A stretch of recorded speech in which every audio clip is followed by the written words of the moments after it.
Oh, fucking boy. Oh, fucking boy. See if we can get some music up so that I don't want to myrtleize myself. That's a joke, YouTube. That's a joke. Joke. Joke. My brain cells are getting myrtleized. That's what's getting myrtleized. My brain cells. My poor, unfortunate brain cells.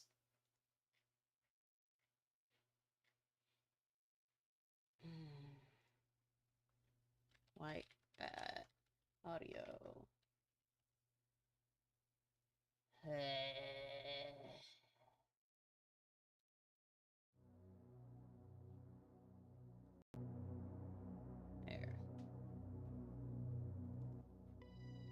There's something in the background for me so I don't absolutely die of pain. More and more luck.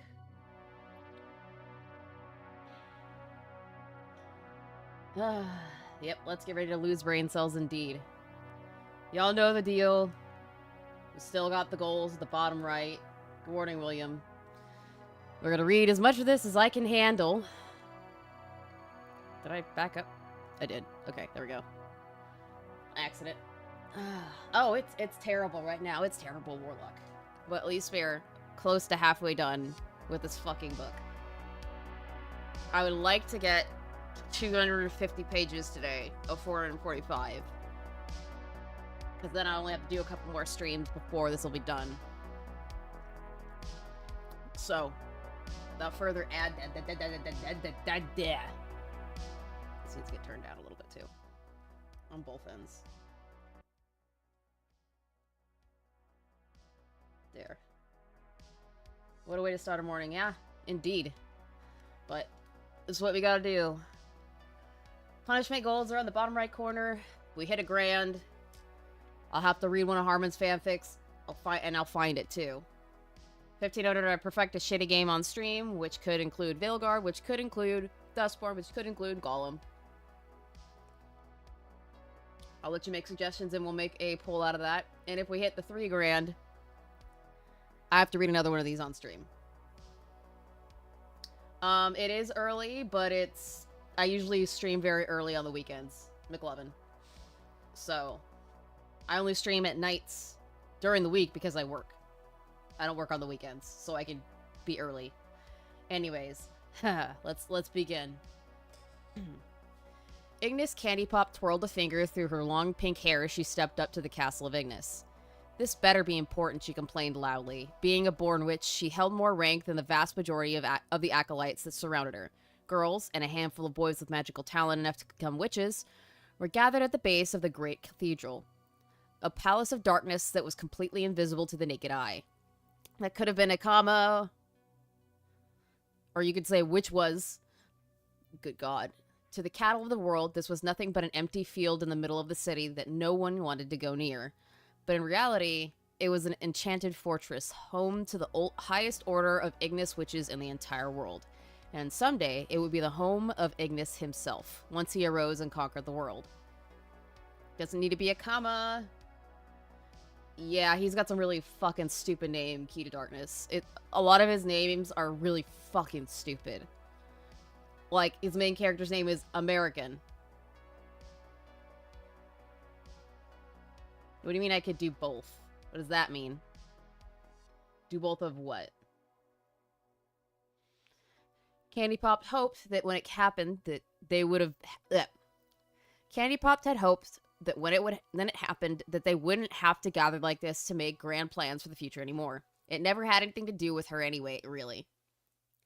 She just wanted to chill out and have fun. Greetings, coveted Ignis. Greetings, mistress. The bored voices of the acolytes echoed back at her. Ignis Romana, the High Witch Ignis of Indiana, stood on the top of one of the cathedral's high spires, staring down at her subjects.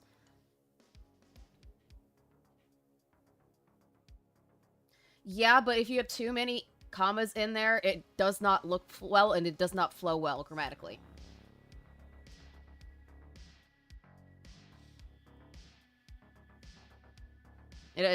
He just is a variable. He's a very terrible way of making sentences and structuring them. He's not very literate. He's not very literate. It is a pleasure to see all of you in good health, she said, her eyes flickering over the massive faces and bodies. Of course. Of course. Ban. Per usual.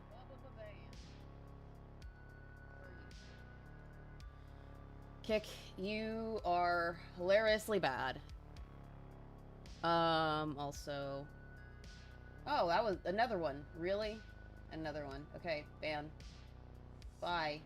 Stop coming in my shit, dots. So annoying. I'm very tempted to not stream on Kick anymore, but... It is what it is. What was I saying? At work, so I'll have to see VOD, but hi. Hi, NSNP. Goddamn, I can't even read yet. My brain is not here. But yeah, his sentence structure is fucking terrible. It's just really annoying. Honestly. It is a pleasure to see all of you in good health, she said, her eyes flickering over the massive faces and bodies. There are those that were among your ranks that are no longer with us. Who the hell cares, Candy Pop thought to herself, idly. People died all the time. It was the way of the way of the world. That's what I mean, Jonah McLevin. He's terrible at this shit. It's the way of the world. The old died and newer, younger, sexier people took their place. If anything, it was a good thing. Our very way of life is being threatened, Ramona continued. As we speak, the United States government is making moves to secure our land. No longer will you be able to live as you have. Our very way of life is... You just said that! You just said that! I'm not sure if YouTube has a similar bot, but Twitch is... I use Seribot and help with those pesky bots. Yeah, I don't think Kick has the same thing. And I don't know, I don't get bots on YouTube, really. It's just Kick. Because Kick is a whole new fucking frontier. Where was I? Oh yeah, I was bitching and complaining about him saying our very way of life is in danger, like, twice. And what's more, a larger threat has surfaced. Candy Pop snapped to attention. A larger threat than the United States government. What?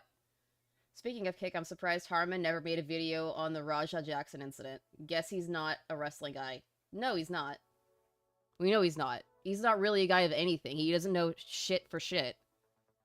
He's literally a walking Dunning-Kruger effect. That's what he is. The High Witch Windsor of Indiana, Illinois, has declared war on Ignis, Ramona said quietly. She has managed to... Why is there not a fucking...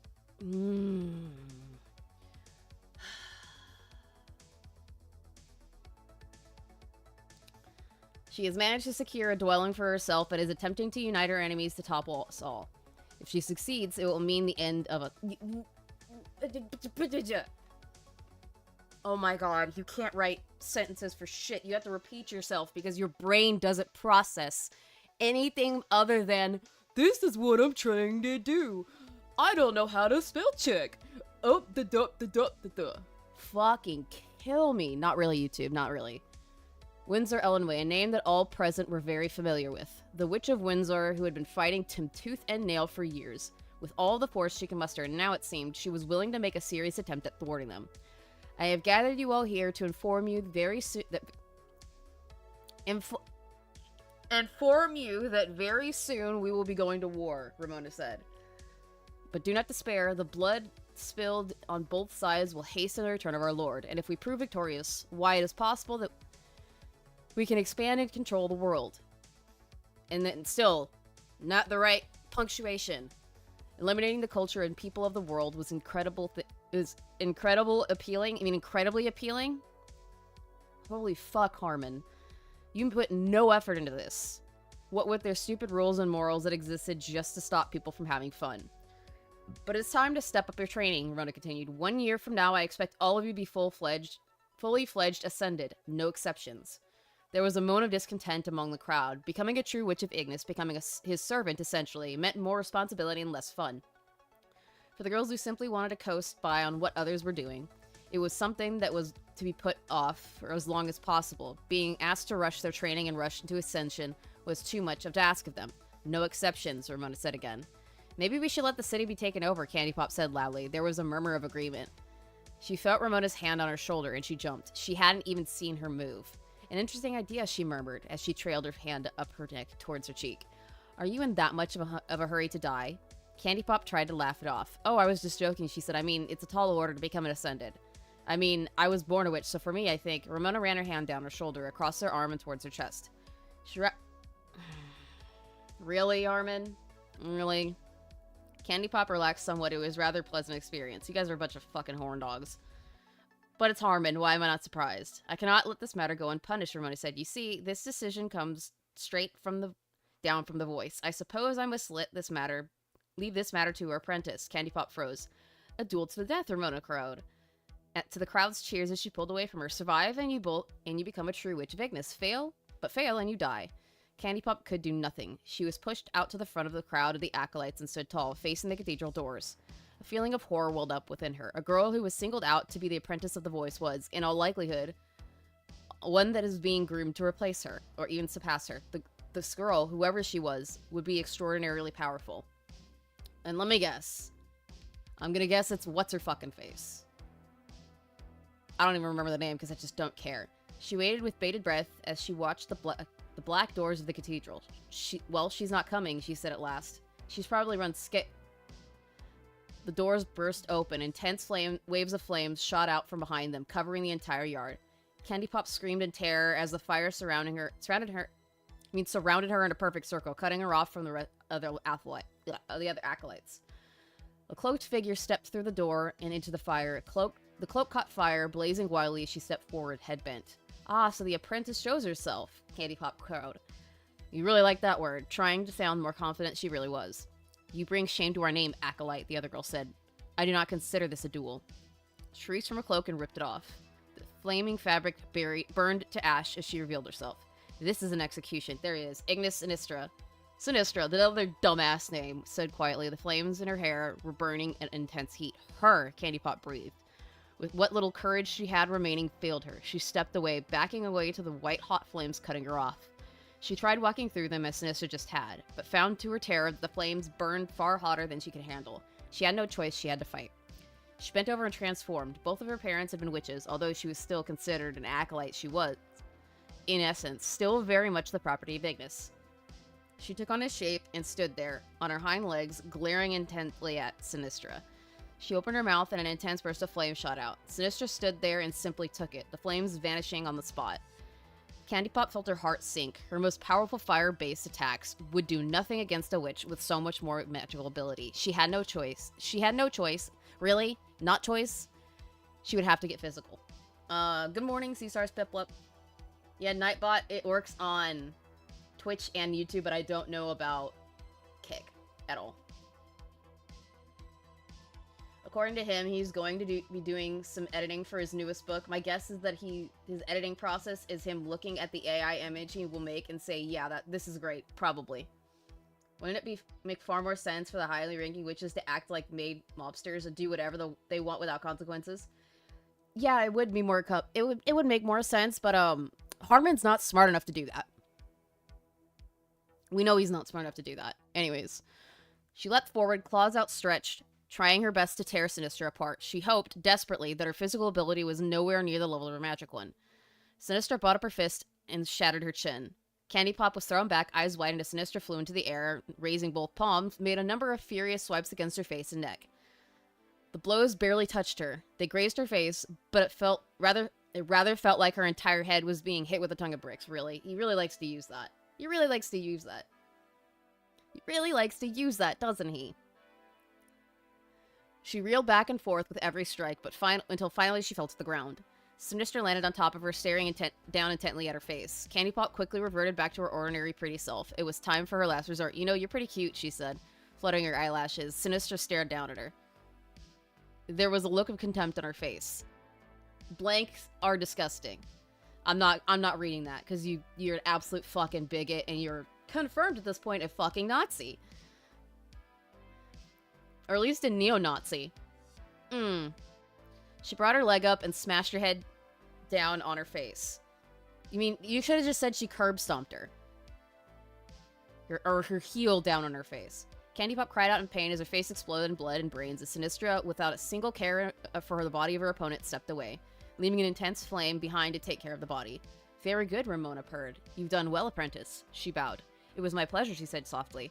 I hope that the acolytes have learned a valuable lesson from this. The red strands in her hair began to settle into ordinary strands of hair. You could have written that so much differently.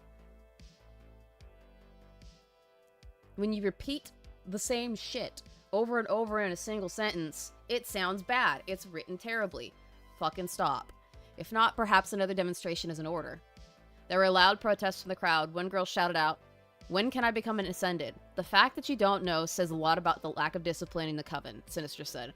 The crowd fell silent. None of them wished to invoke her wrath. Please, Sinistra, Ramona chided. We've had it too easy here for too long. Discipline comes with suffering. Once the fighting starts, you will see these girls become true warriors. Sinistra bristled slightly, but offered no further comment. If they don't, Ramona continued, they will soon join their dear friend Candy Pop on the pyre. She raised her head to them. Redouble your training and prepare for the arrival of the Master, she said sharply. Lazing around will be punishable by death. Anyone standing here who is not a witch this time next year will be killed. The crowd of acolytes funneled out of the yard, murmuring amongst themselves. They were unhappy, but they were already beginning to accept what was happening. The good times were over. Today was the beginning of an age of conflict. It was do or die. How do you like playing the disciplinarian? Ramona asked her as she turned and made her way out of the cathedral. Why is that there? Why is that there? It was a lot more fun than I thought it would be, she admitted. Work often is, Ramona said. That's supposed to be a comma, dumbass. I merely wish more of them could see that. They just want to get high and have sex, Sinistra said with some amount of disgust. I roll. I roll. I would say good morning, but there's nothing good in these pages. Nope, definitely isn't. His grammar is so bad. Jesus Christ, Harman, right? We already know that the neo-Nazi pedo can't write for shit because he doesn't have shit for brains. Tasty latte. Decaf variety. Yes, well, most become witches to avoid having ordinary adult responsibilities, Ramona said. Normal life is boring, as they say. I would say that you were no different, Sinistra's eyes flashed. I was nothing like them. I think you were. Sinistra glared upward at her mentor, who was smiling sweetly down at her. You are not special, Ramona told her gently. There are girls all over the state who grew up in a similar situation to your own. Your true strength comes not from your past, but your desire to find fulfillment, and that's not even how you spell fulfillment, in your future. I became a witch at 13, Sinistra said stiffly. I have more drive than most. For now, Ramona reminded her. Do not be surprised if those around you begin to catch up with you. As you settle into your adult life, your childhood trauma will fade, and with it, your rage towards the world. That's not how that works, Harman. I can tell you right now, childhood trauma doesn't disappear when you become an adult. Mine didn't. Still hasn't. So, we know very well you don't understand how the world works. Keep reminding us of that, please, because it's fantastic. And fucking stupid.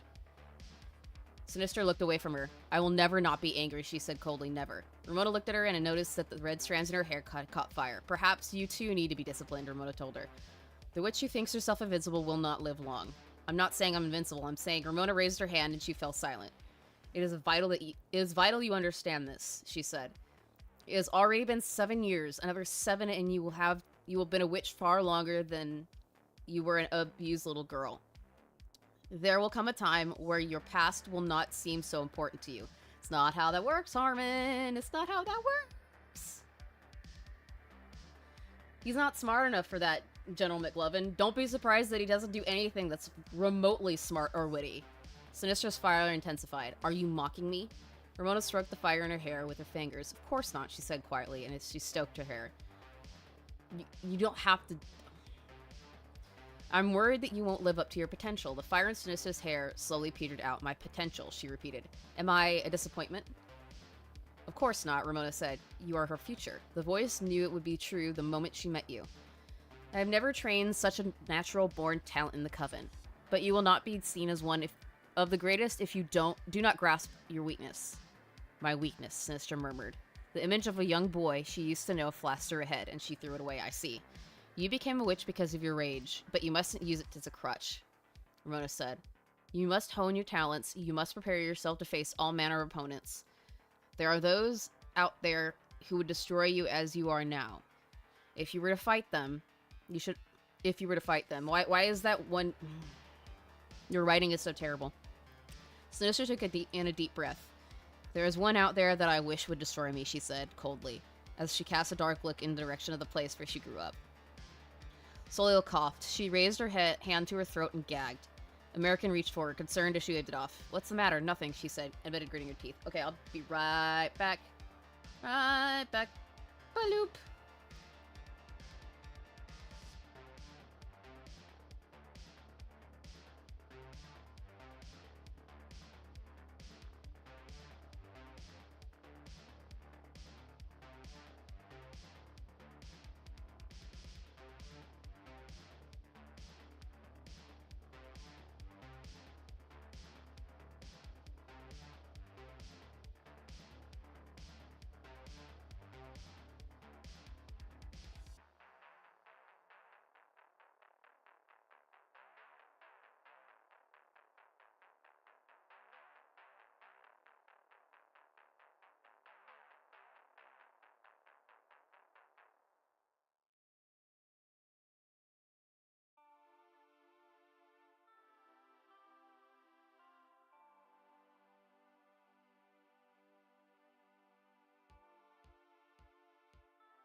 Okay, I'm back. Sorry, guys. My body decided it's time to wake the fuck up. Okay, so what did I miss? Again, how far through are you? 177 pages of 445. I'm trying to get to 250 today. That's the point. That's the goal, Radar. The goddamn neo-Nazi can't write for shit, and I had a high octane action and adventure anime style AU of MLP. Don't worry. There is no weird shipping crap in them, just fight scenes against monsters. Nice. Morning, how's your morning? Does it look like my morning's great with what I'm reading? Because we're doing this today and tomorrow. Because I'm trying to get through as much of this shit as I possibly can.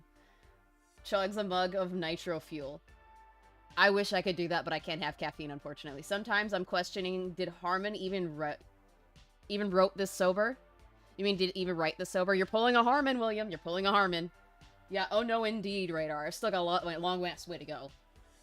I'm hoping to get to 250. And then 350 tomorrow, by end of stream. And then after that, we have, like, maybe one or two more big pushes to finish it up. But you can make me read more if we hit the goals on the screen. You can torture me more. Your eyes are red, American said, gazing into her eyes. God. Mm. Sorry, my dyslexia. Okay, that's Twitch one. That's a Twitch one. Get out of here, bunny. Get out of here. You don't look well at all. Have you slept at all? She shook her head. Hey, Minerva, what? Minerva flew into the room and Soliel grimaced. The house would become littered with droppings and the remains of dead animals in a matter of days. You mean had or would? Oh, God. Soliel can't sleep. Minerva landed on the bedpost and considered her eyes wide. What do you want me to do about it? Hypnotize her, stupid. Can't. I've been reading all day and my eyes are screwed up, Minerva. On second thought, she looks terrible, Minerva interjected, leaning in to get a better look at her. Stare into my eyes, sweet Soliel, and drift off into... Soliel collapsed under the bed, snoring gently. That was easy, Minerva said, surprised. As she turned around to face him, how long will she be out? American asked anxiously. Probably about a day, Minerva asked. She's been pushing herself too hard. She has, American said quietly. Because she had to do your job, Minerva. Minerva ruffled her feathers. This again, she said, asked contemptuously. I don't have to help you, you know, but you will. She huffed and leapt up into the air, soaring gracefully and landing on the windowsill. Fine, she said. I'll help you. I'll put off my romance, my family, my very life on the line for you. A boy who has never even considered doing anything nice for me in all the time I've known you. American gave her a look. Minerva, we're paying you to do this. Don't remind me, she said snidely, and she took off out the window. American closed the window behind her on impulse, deciding to check that Soliel was still comfortable. The doorbell rang. American looked up, surprised. It had not been used at all since they moved in. Could it be one of the company, he asked? He had asked Gear to come down and reinforce some of the infrastructure of the home with the special brand of maintenance, but he hadn't thought he would come this soon.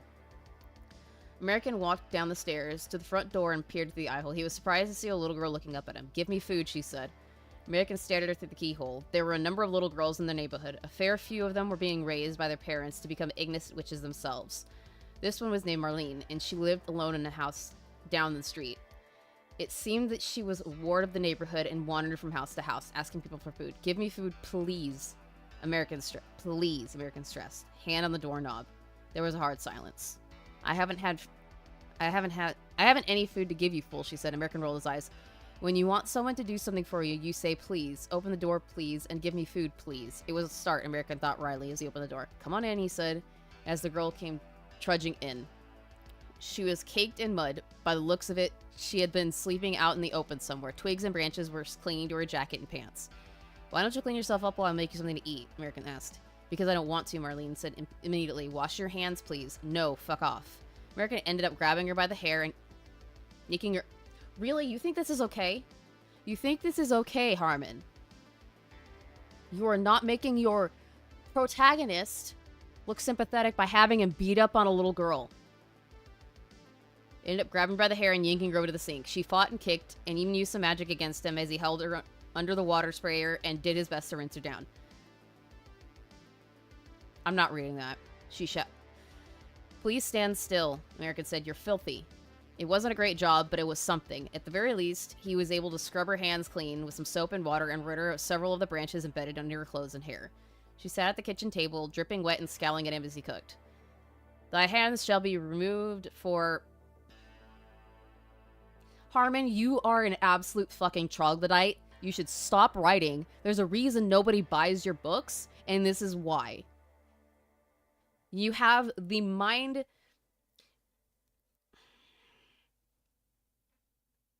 Your brain works on the level of an invalid. It does. And this kind of writing is beyond fucked up. It's beyond fucked up. He set the plate brimming with sausages, eggs. You should say sausage, eggs, and bacon in front of her, and she lit up. She completely forgot about her condition and ate ravenously, tearing into the meal with gusto. American watched her carefully. Did Miss Finch not feed you today? Miss Finch was the crotchety old lady at the end of the street that screamed at passerby. She did, Marlene answered with a mouthful. But I'm still so hungry. Don't talk with your mouth open, America told her. Chew with your mouth closed. How? She demanded. 'Tis impossible. Retardation, that's what's happening. That's what's happening, Radar. But I have to read all of it, and I will. Because I have to. She finished up and demanded seconds. Say please, American reminded her. Please, she said impatiently, banging her silverware on. This is how you are. You're literally writing yourself, Harman. You're a perverted, pedophilic, neo-Nazi that works and operates like a fucking invalid.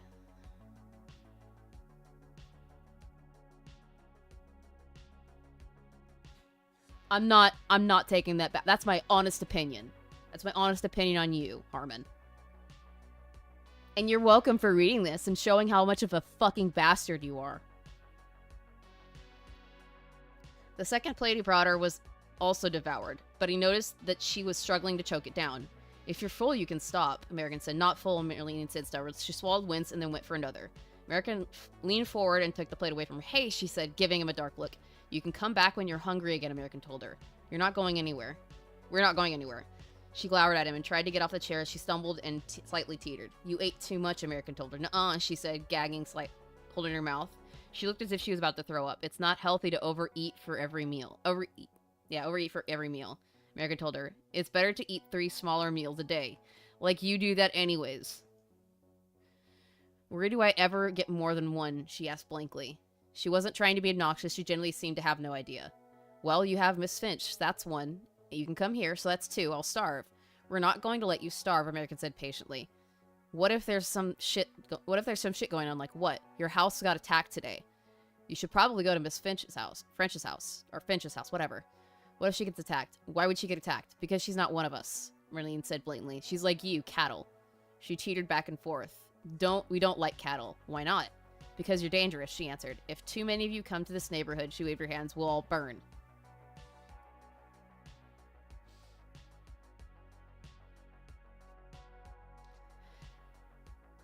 American assumed that there was a kind of quota as to how many witches could live among the cattle. They couldn't all victimize the same groups of people, otherwise they would wipe them out completely, so witches probably kept each other in check by fighting each other for territory and for the right to use the cattle as a resource. I'm not the one responsible for the burning, Marlene, American said. Ignis is. Don't be a retard. Stop using my words, Harman. Stop using my words. Yes, it is, Cassie. It's a fucking pain. And I've read 181 pages of this shit. This is why I said I was dying when I came into your stream last weekend. Because I was reading this fucking garbage. Oh my god. But I have to read all of it because I am a woman of my word. At least I have tasty coffee to keep me company at the moment. Jesus fuck. Does no one else on the street take care of you? Nope, Marlene answered. If what she was saying is true, the Ignis wasn't taking care of one of their own. The fact that a child born to Ignis Witch... You mean born? Was completely reliant on cattle to care for her said a lot about the local culture. Well, we'll always be happy to help you, American told her, regardless of what the cult thinks. Marlene nodded.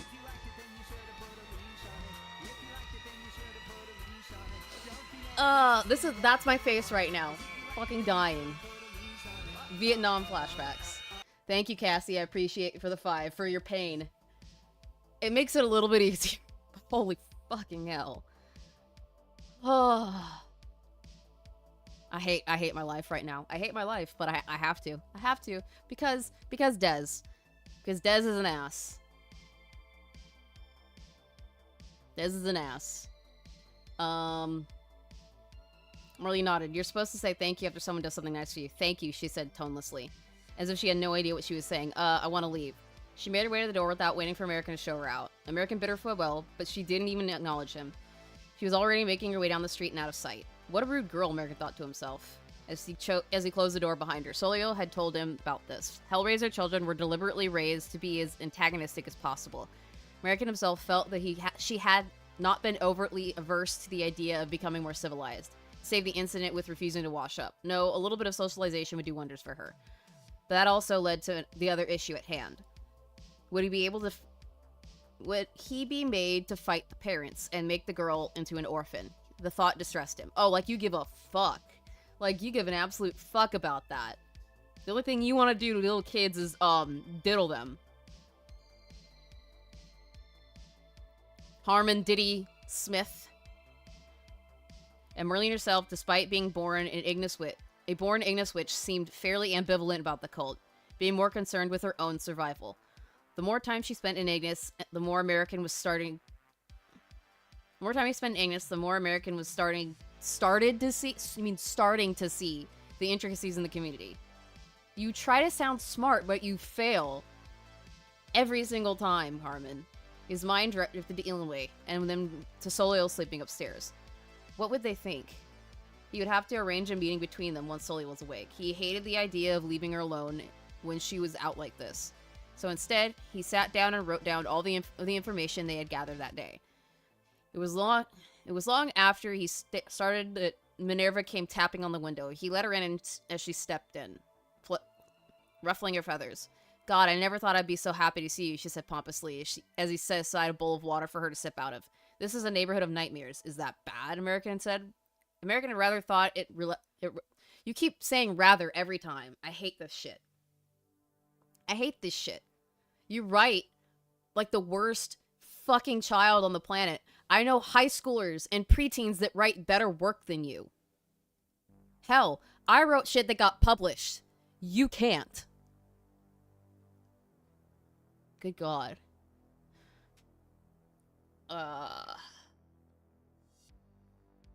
Relatively normal on the surface. Minerva nodded, her eyes wide as she gulped her water.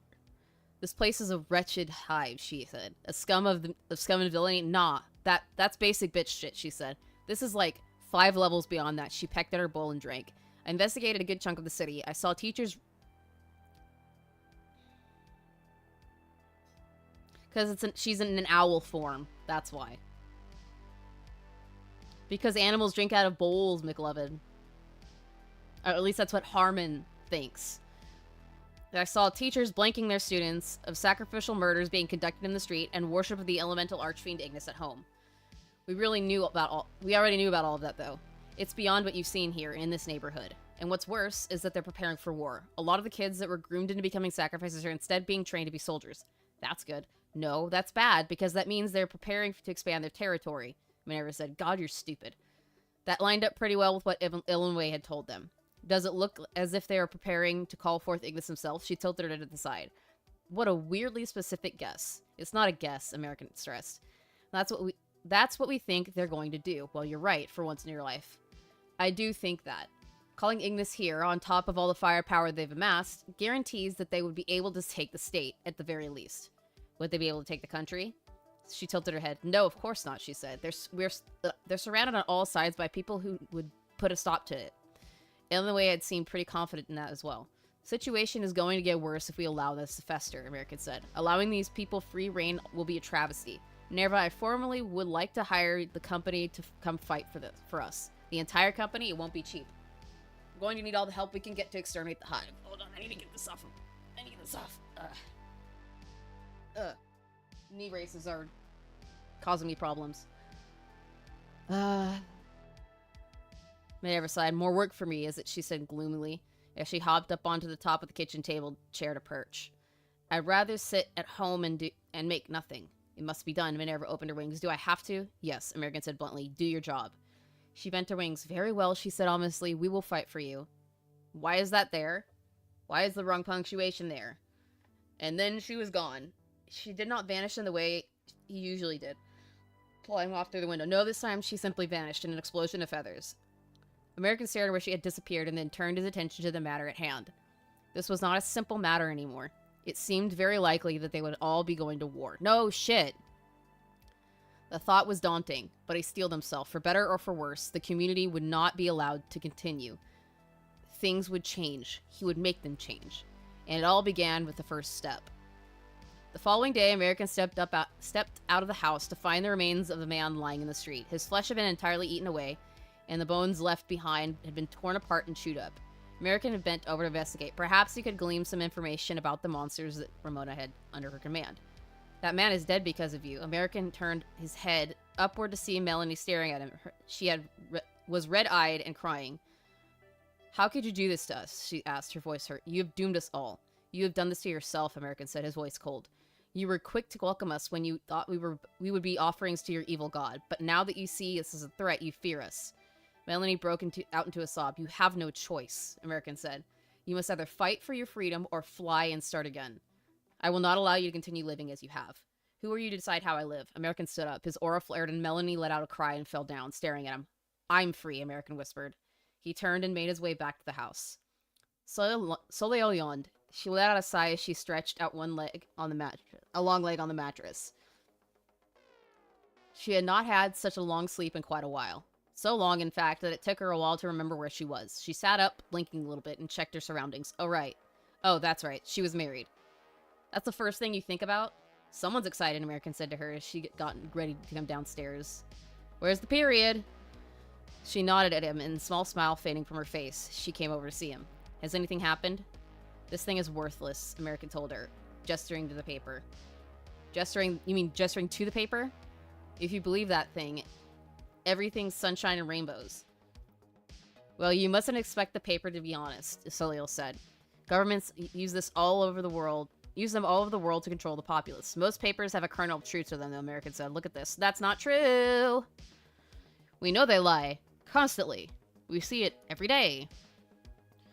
He showed her an article that cited Ignis as the safest town to live in the country. No one would be stupid enough to believe that. You overestimate the average person, American said. This is the most popular small town for young couples to flock to in the state. If you're not going to a major city or out of state, you're coming here. Soleil nodded. Yes, and then they are targeted by the cult and murdered. Oh, in rare cases, invited... You mean, or in rare cases, invited to join them. God, you can't write for shit.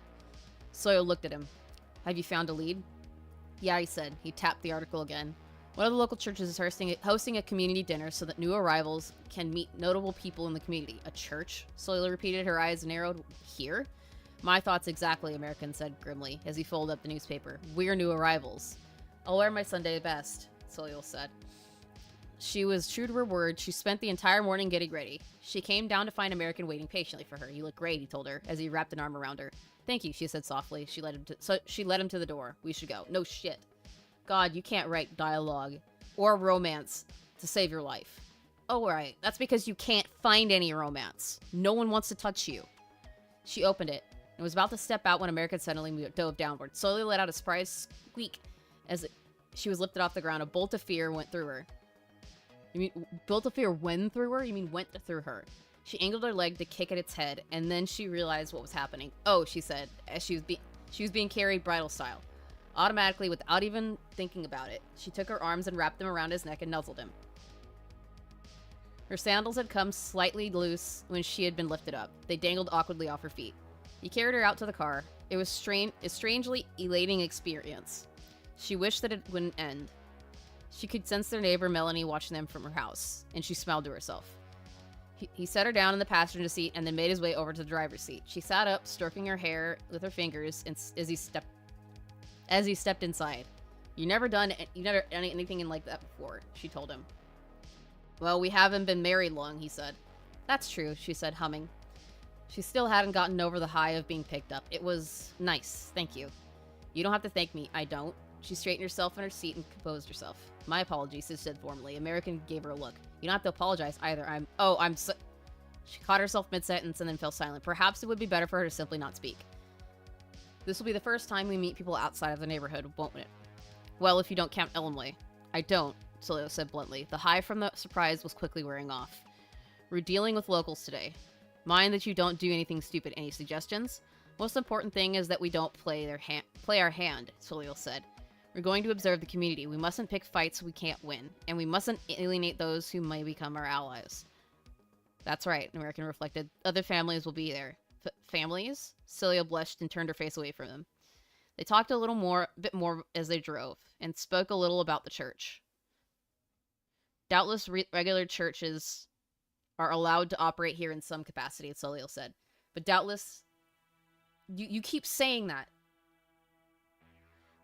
But doubtless they too are complicit in what happens here. What happens here? God, fuck it, Harman. It may be possible that these are shrines to Ignis. Hi, Captain Price. Even if they claim otherwise. Someone not familiar with Christianity wouldn't be able to spot the difference. That's correct, Celia said, nodding. But I can. Oh, I'm doing like shit. This is horrible. I hate every minute of it. Good morning, asshole. You know who you are.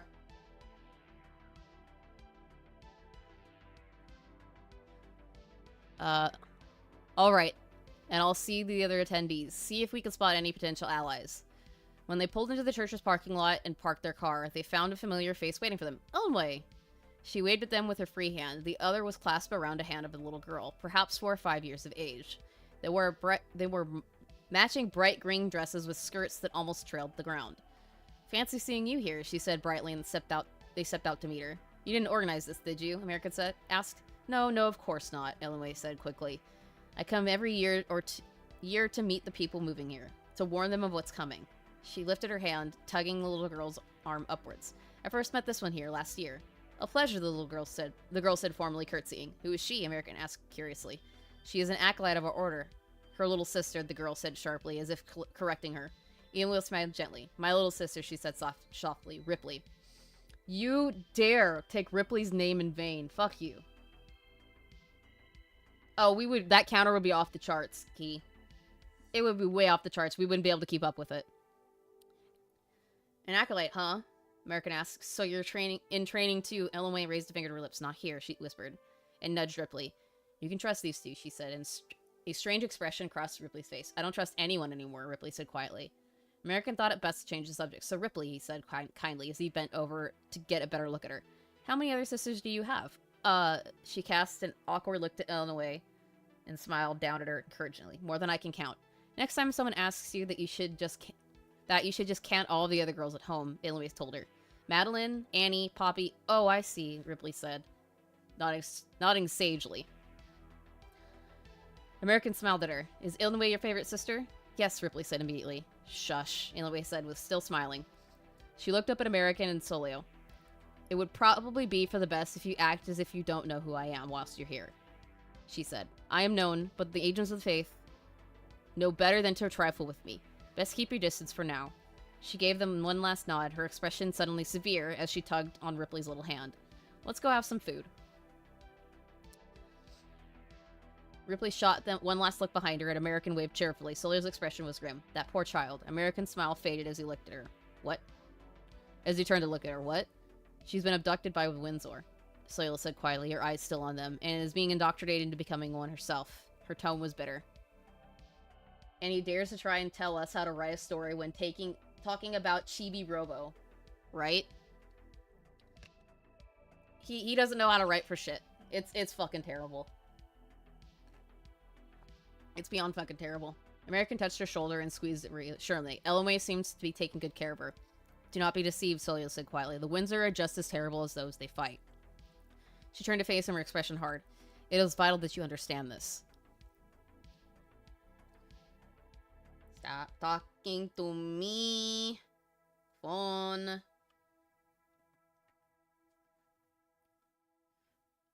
The only seems to be taking... blah, blah, blah, blah, blah. Raised his hand and cupped her cheek. Or maybe she's just a nice girl who likes kids. That's not right. That's not the right way to write that. That was a bad choice there. Solia's eyes widened. She brought up her hand and swatted his hand away. Don't speak down to me, she hissed, her voice ice cold. American smiled at her. Come on, don't make a scene, he said. We'll talk about it later. Solia was still glowering at him as they made their way up the stone path, past the gate, and into the churchyard. God, you can't write for shit. They were surrounded by more people than they had ever seen while in Ignis. How many of them are with the enemy? A fair few, Solio said. You should be able to tell simply by looking at him, American nod. I trust your sense is better than mine. Other than when it really matters, Solio said snidely. Or she said snidely. She was still upset about the argument over Elmway. Before American can answer, the two of them were waved over by a small crowd of people their own age. Solio, ever the social outcast, fell silent as American led her over to the group. Where are you from? I was born here, American said, but I was living in Indy until I moved back. Really? What about you? One of the guys asked Solio, his eyes running up and down her lithe body. Fuck off. She's from France, American answered. Solio looked away from the group, her eyes scanning the surrounding areas. She doesn't speak English? Not to you, Solio said immediately. American laughed, but the other man looked scandalized. During lulls in the conversations, Solio will point out the enemy in the crowd around the crowd to American. His own senses were sharp enough that, once he was given the direction and a description, he was able to hone in on them with very little effort. They tend to just get lost in the crowd, he murmured to Solio, his attention diverted from them to their other arrivals. There are so many people. One noticed us, Solio murmured. Can you spot him? American turned his head and saw a man with a pompadour staring at them, arms crossed. Him? Yeah, Solio said. Ah, he noticed. The man adjusted himself and stepped towards them. He was older than they, perhaps in his late 40s and early 50s. He was dressed in priest's robes and walked with a dignified air. Why would a priest have a fucking pompadour? Also, good afternoon, Power Boss. Why would a priest have a fucking... Evening Hellfire, a more wholesome stream than the last one I was watching. Oh god, what were you watching? This is very not wholesome. This is not wholesome at all. I don't know what you was watching. Hello, hello, he said warmly as he approached them. I haven't had the pleasure. I'm Father Nicholas. He met Solio. His eyes met Solio's, but you can call me Daddy.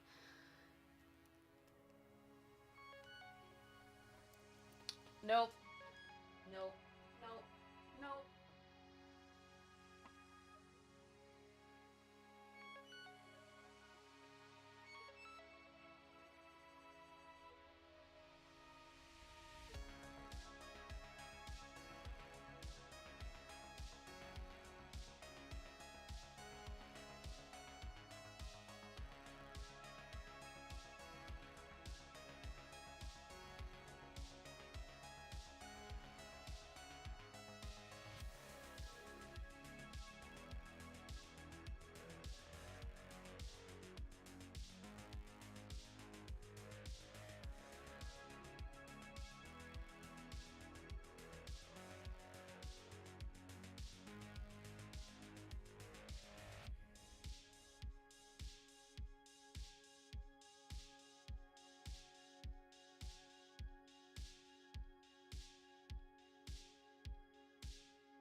Yeah, I had to leave the room to go pet my dogs because that made my fucking skin crawl.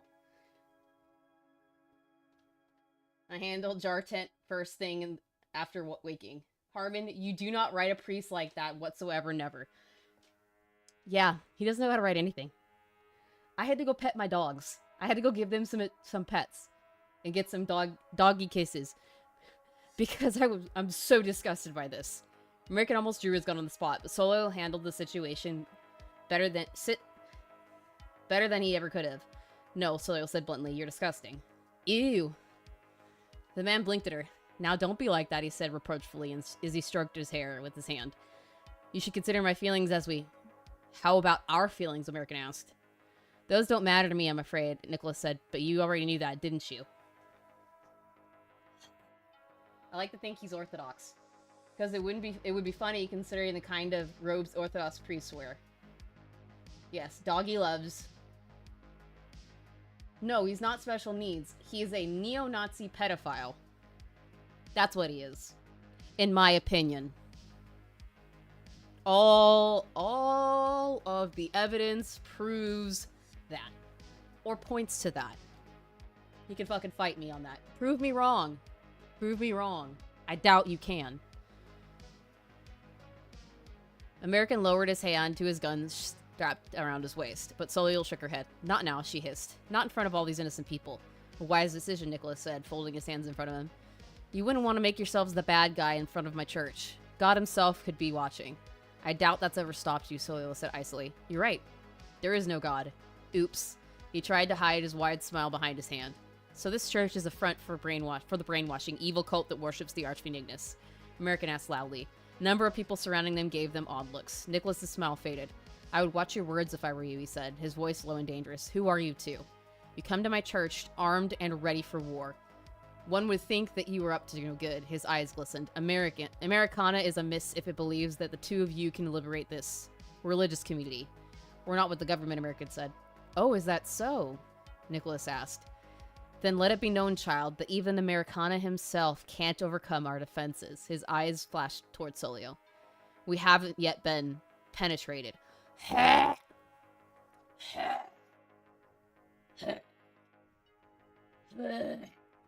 Vomit. Vomit. Vomit. I can call people out really quickly why I was prison guard. Yeah. Well, I figured out really quickly myself. He's admitted in an older video that he has autism and suffers mood swings. He claims to have overcome it, but anyone who sees his videos can tell he hasn't. No, he hasn't. And autism doesn't excuse his behavior.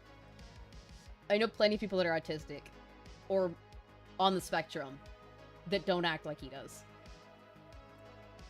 Soleil stared at him unblinkingly. Americana has bigger concerns than this town, she said.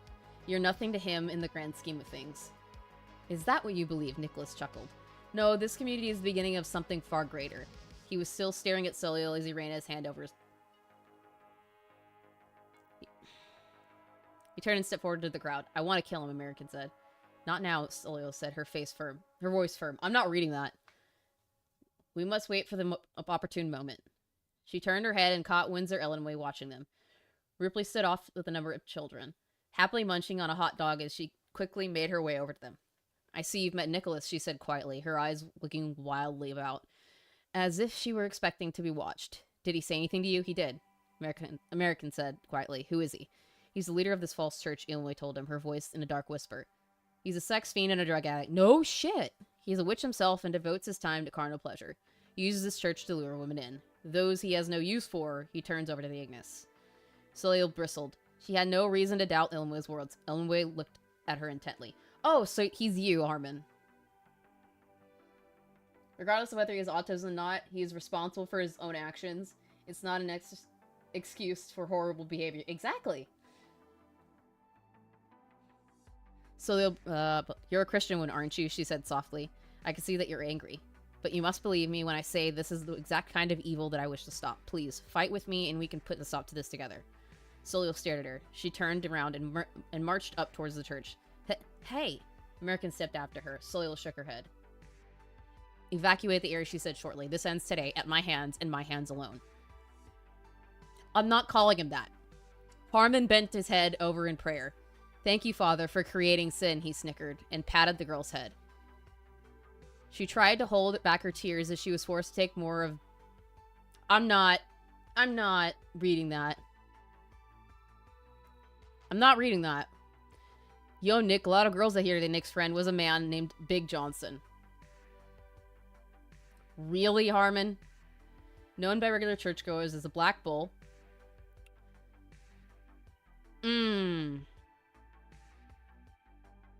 Yes, it's the same every summer, Nick said. They still think this is a real church. Yeah, I'm not reading that. The black bull bent over to seize the girl's arms. She fought and kicked, screaming wildly. I did what you asked. I did what you wanted. Let me go. Shut up, bitch. The girl cried out in pain as Big Johnson smacked her upside the head.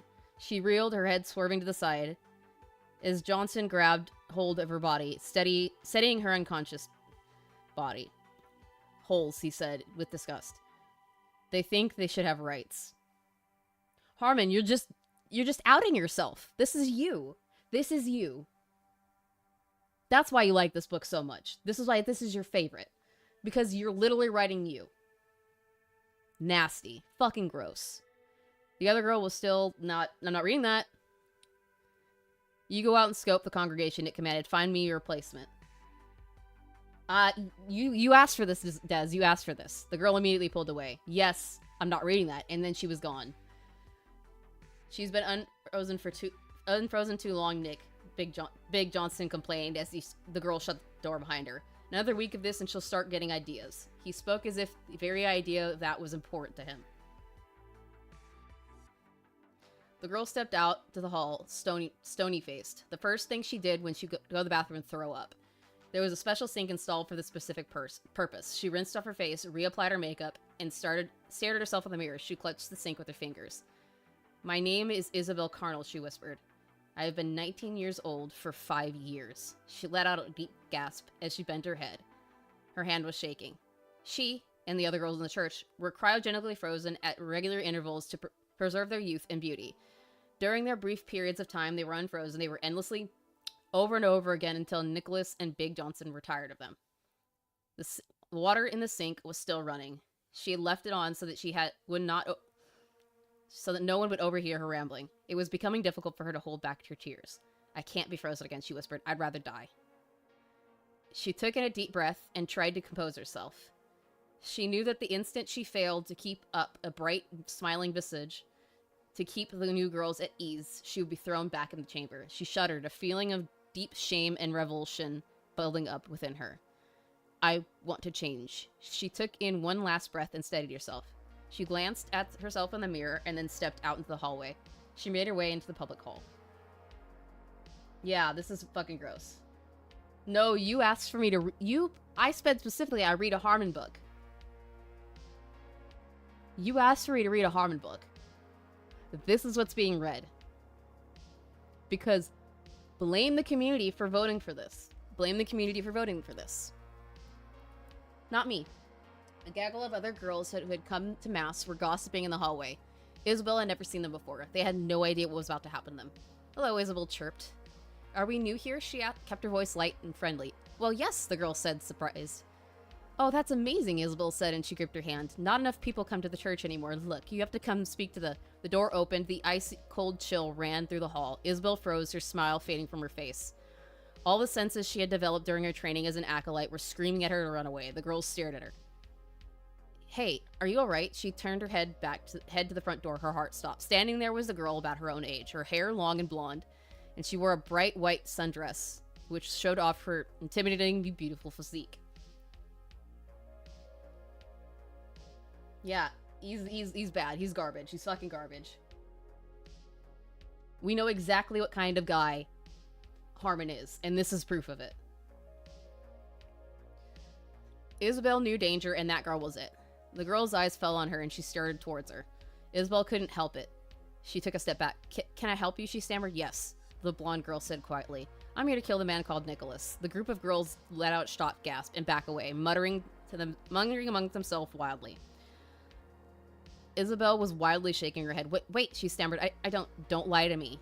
Isabel gasped as she fell to her knees and bent her head. He's too strong, she moaned. No man who has challenged her can best him. He's a witch, and he's befriended a minotaur. If you value your life, please leave this place. He's as good as dead, the girl said shortly. Isabel looked up at her. Her bright blue eyes were staring down at her. You have no love for him, the blonde girl said quietly. Isabel bent her head. I do not, she whispered. He's vile and cruel, and enough. Soliel turned her head to the other girls. Take her and leave the building. You're not safe here, you...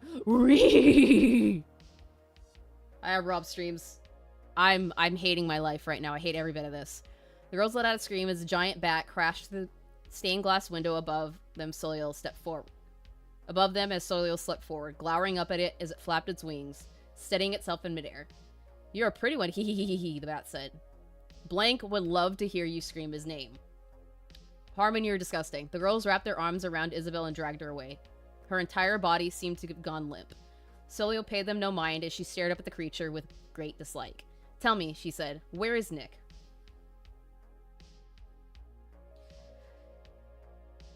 That eager to see him, are you? It sneered. It happened in an instant. Soliel drew a pair of handguns and fired, blasting holes in the thing's wings. It kept flapping, desperately trying to maintain its altitude. As she rushed forward, placing her weapons back in her holster and drawing a great spear. No, don't!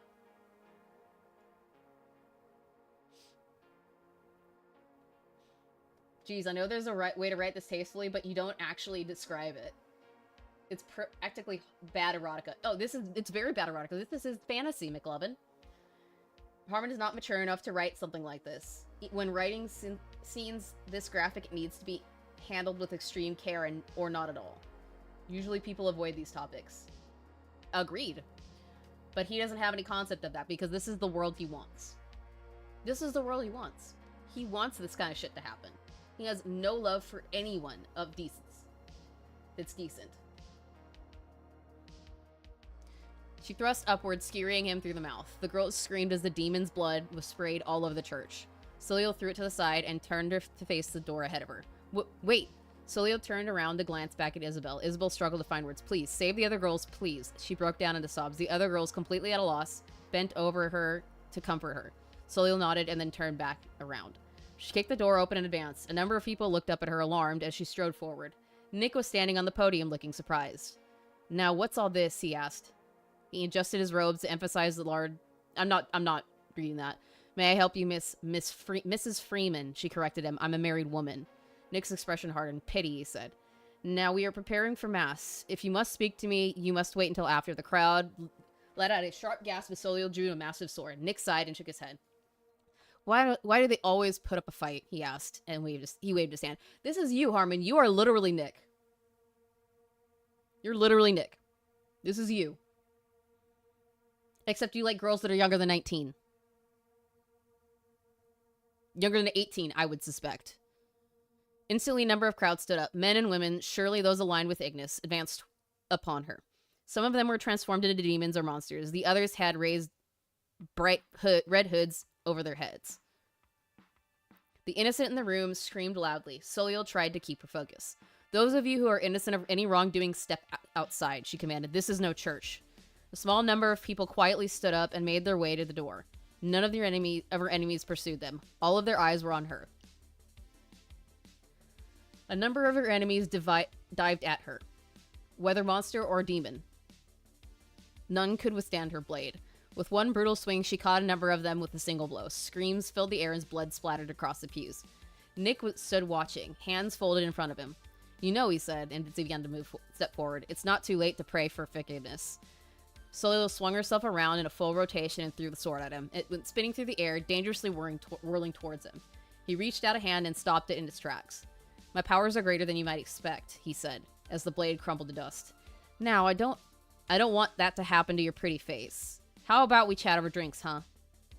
She leapt and struck him. He raised his hand, smiling serenely as he tried to stop her fist. The only recoil in surprise when she got past it and punched him. Only to recoil in surprise. There doesn't need to be a period there, dumbass. Only to recoil in surprise when she got past it and punched him across the face. He rolled across the floor and slammed against the cross placed in the on the back wall. I told you, I'm a married woman, Soliel finished. As she got into a fighting stance.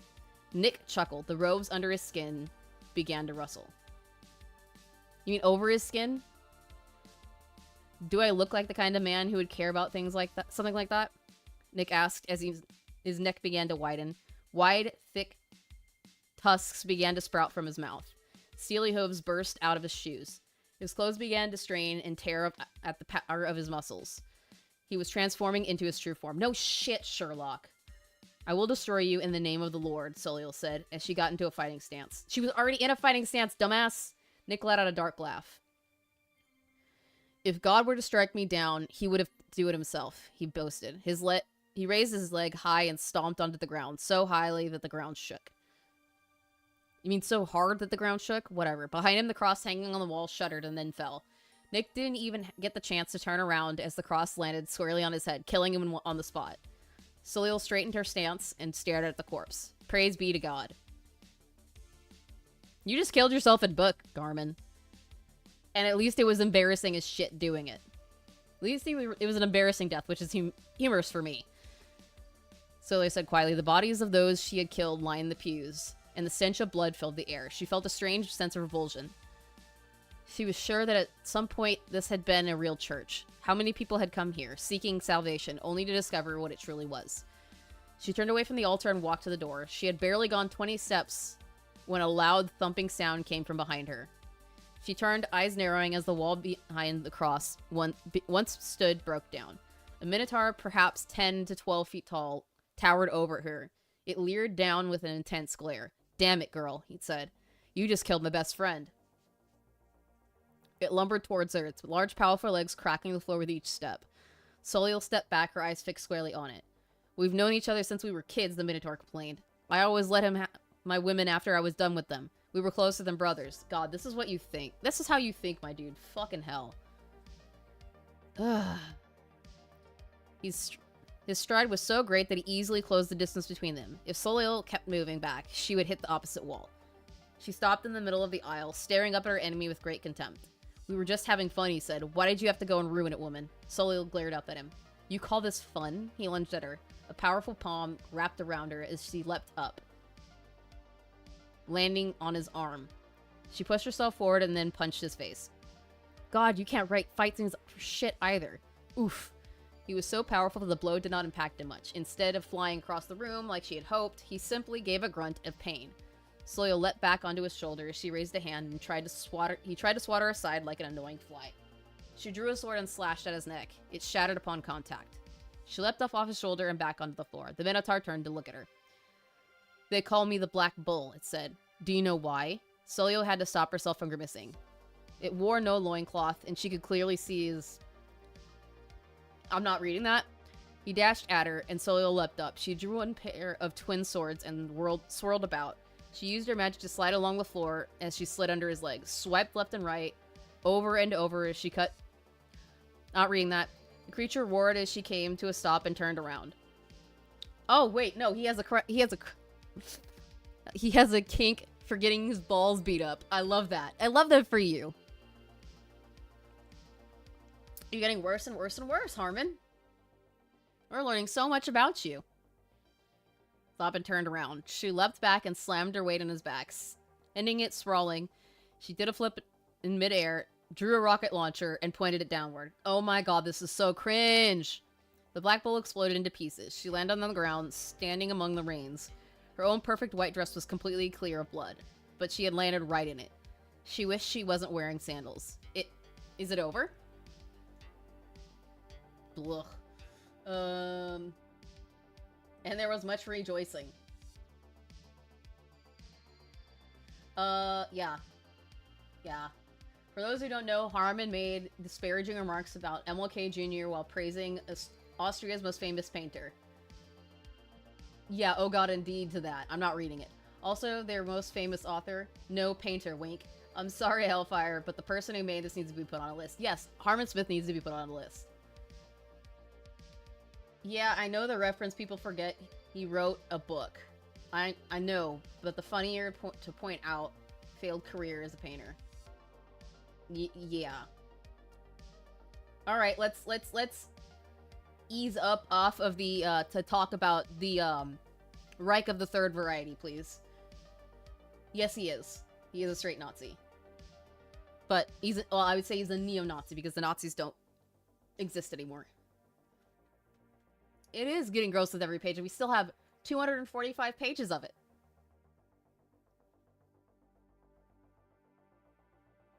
He's a neo-Nazi. I will correct you, because Nazis don't exist anymore. The Third Reich and all the people that we're associated with are dead at this point. Doesn't exist. But I agree that he is a neo-Nazi. No, it's still going. Still got a little bit of time on that. Anyways, back to this shit. She looked at the girl from before, Isabel Karl, had stepped into the room, looking around nervously. I did. Okay, thank God. Again, she fell to her knees. Solio made her way over to her. Do you know where the other girls are? Isabel nodded. Yes. Lead me to them, Solio demanded. Isabel hesitated, her eyes flickering about. You got them all, didn't you? She asked nervously. They can't do anything to me anymore? Solio's expression softened. No, she said kindly, as she bent down and helped her up. It's time for you to start worrying about other people.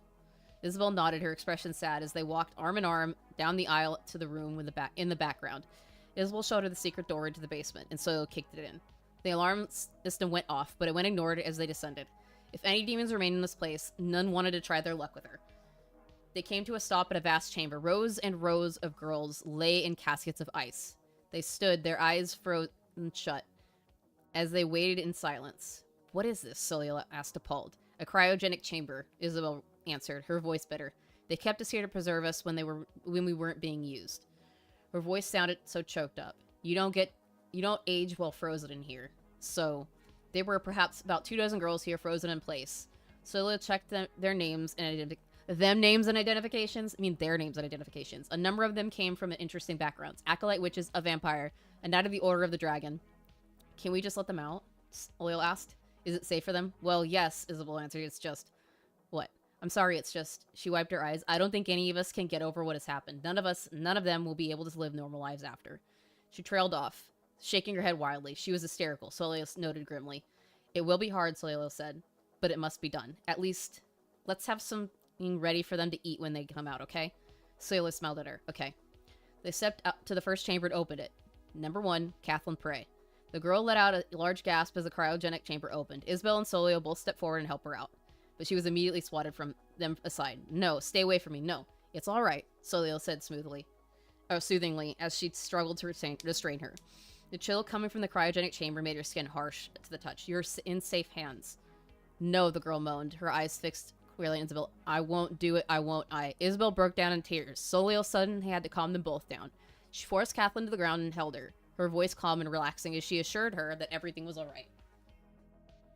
It took a very long time for her to calm down. Isabel was still sobbing herself when she was finally ready to speak.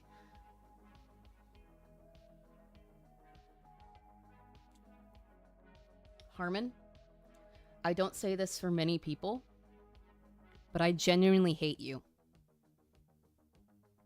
I genuinely hate you with a deep passion for writing shit like this. Do you know why? Because I understand what these girls have gone through, because I've gone through it myself in a way. Not to this severity. But the fact that you want to put this kind of shit in here.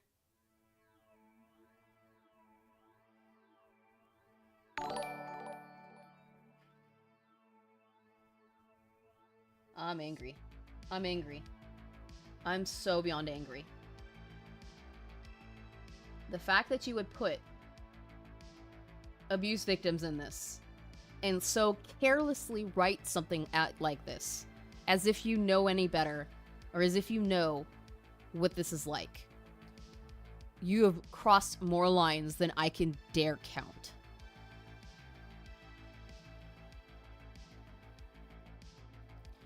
You're on my list of people that I absolutely hate, and I wish the worst for.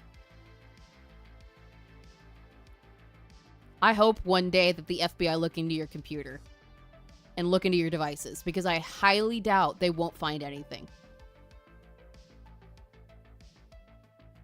I'm gonna stop before I get really pissed. I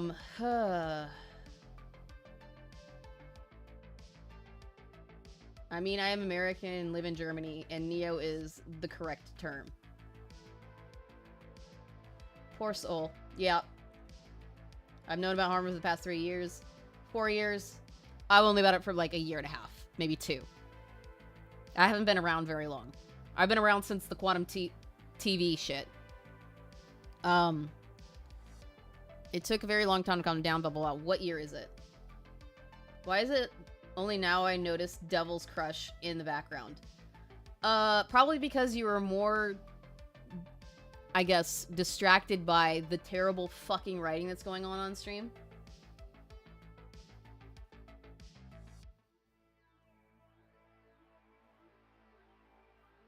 Never read terrible writing on stream, I guess. 2020, the girl shook. Clearly, like Isabel had been. She'd been frozen for so long that entire years of her life had been stripped from her. Isabel, would you like to escort her back upstairs or... No, Isabel said, wiping away her eyes. I need to help them out and repent for what I did. Her eyes met Catherine's. They were still wet. I'm sorry. In the end, they sat on the floor and cried as Solio opened the second chamber by herself. This one was for a witch. Salutations, the woman rasped. Unlike Catherine, she seemed none the worse for wear. She stepped out of the cryogenic chamber and considered herself. Her light blue eyes seemed oddly cold, and her stiff blue hair did not budge as she bent her head towards her. I am Elson Gillian, she said. She turned her head to the side, observing all the other frozen girls. Truth be told, I felt safer in there than I do out here. Yes, well, I wasn't going to let you stay in here forever, Solio said. I'd rather you be out here where I can keep an eye on you. Noted, the witch said dryly. I hope you understand what you've done to me. The Ignis are my natural enemy. I cannot survive here in their climate. If you could, please escort me north to my native Canada. You have a lot of nerve making demands of me, Solio said coldly. Jillian gave her a cool look and stepped back towards the cryogenic chamber. She leaned against it and took it in a deep breath and closed her eyes. Quite a few of the next several chambers were human girls. These she was a lot more tender with, and eventually Isabel recovered enough to help her with them. That said, they sat huddled together for warmth, and Solio moved to the next chamber. It was a vampire. She stared at it, desperately wishing that she could justify simply leaving her there to rot. What is it? Ilgos asked, a little bit timidly. In normal circumstances, she would kill the vampire on the spot. But in this situation, she felt the need to question her about the Ignis. Against her better judgment, she released her. The black-haired vampire sauntered out, head to her head. Food, she moaned. She threw herself at Soliel, arms raised. Soliel raised her fist and punched her in the stomach. Isabel gasped as the vampire thrust her head forward, feigning pain as she was headed right for Soliel's neck. Soliel thrust her weight forward and threw her to the ground. She pinned her to the floor, and she stared as they stared at each other. This isn't how things are supposed to go, the vampire said sultrily. Usually I'm the one on top. Funny. Soliel pressed her weight further under her neck. I don't feel the same way. Ah, stop, the vampire complained. You're hurting me. That's the idea. Yeah, this is beyond messed up. Remember Blair? Yeah, I remember Blair. It's been around... I've been around since Cupcake TV. So yeah, we came around the same time.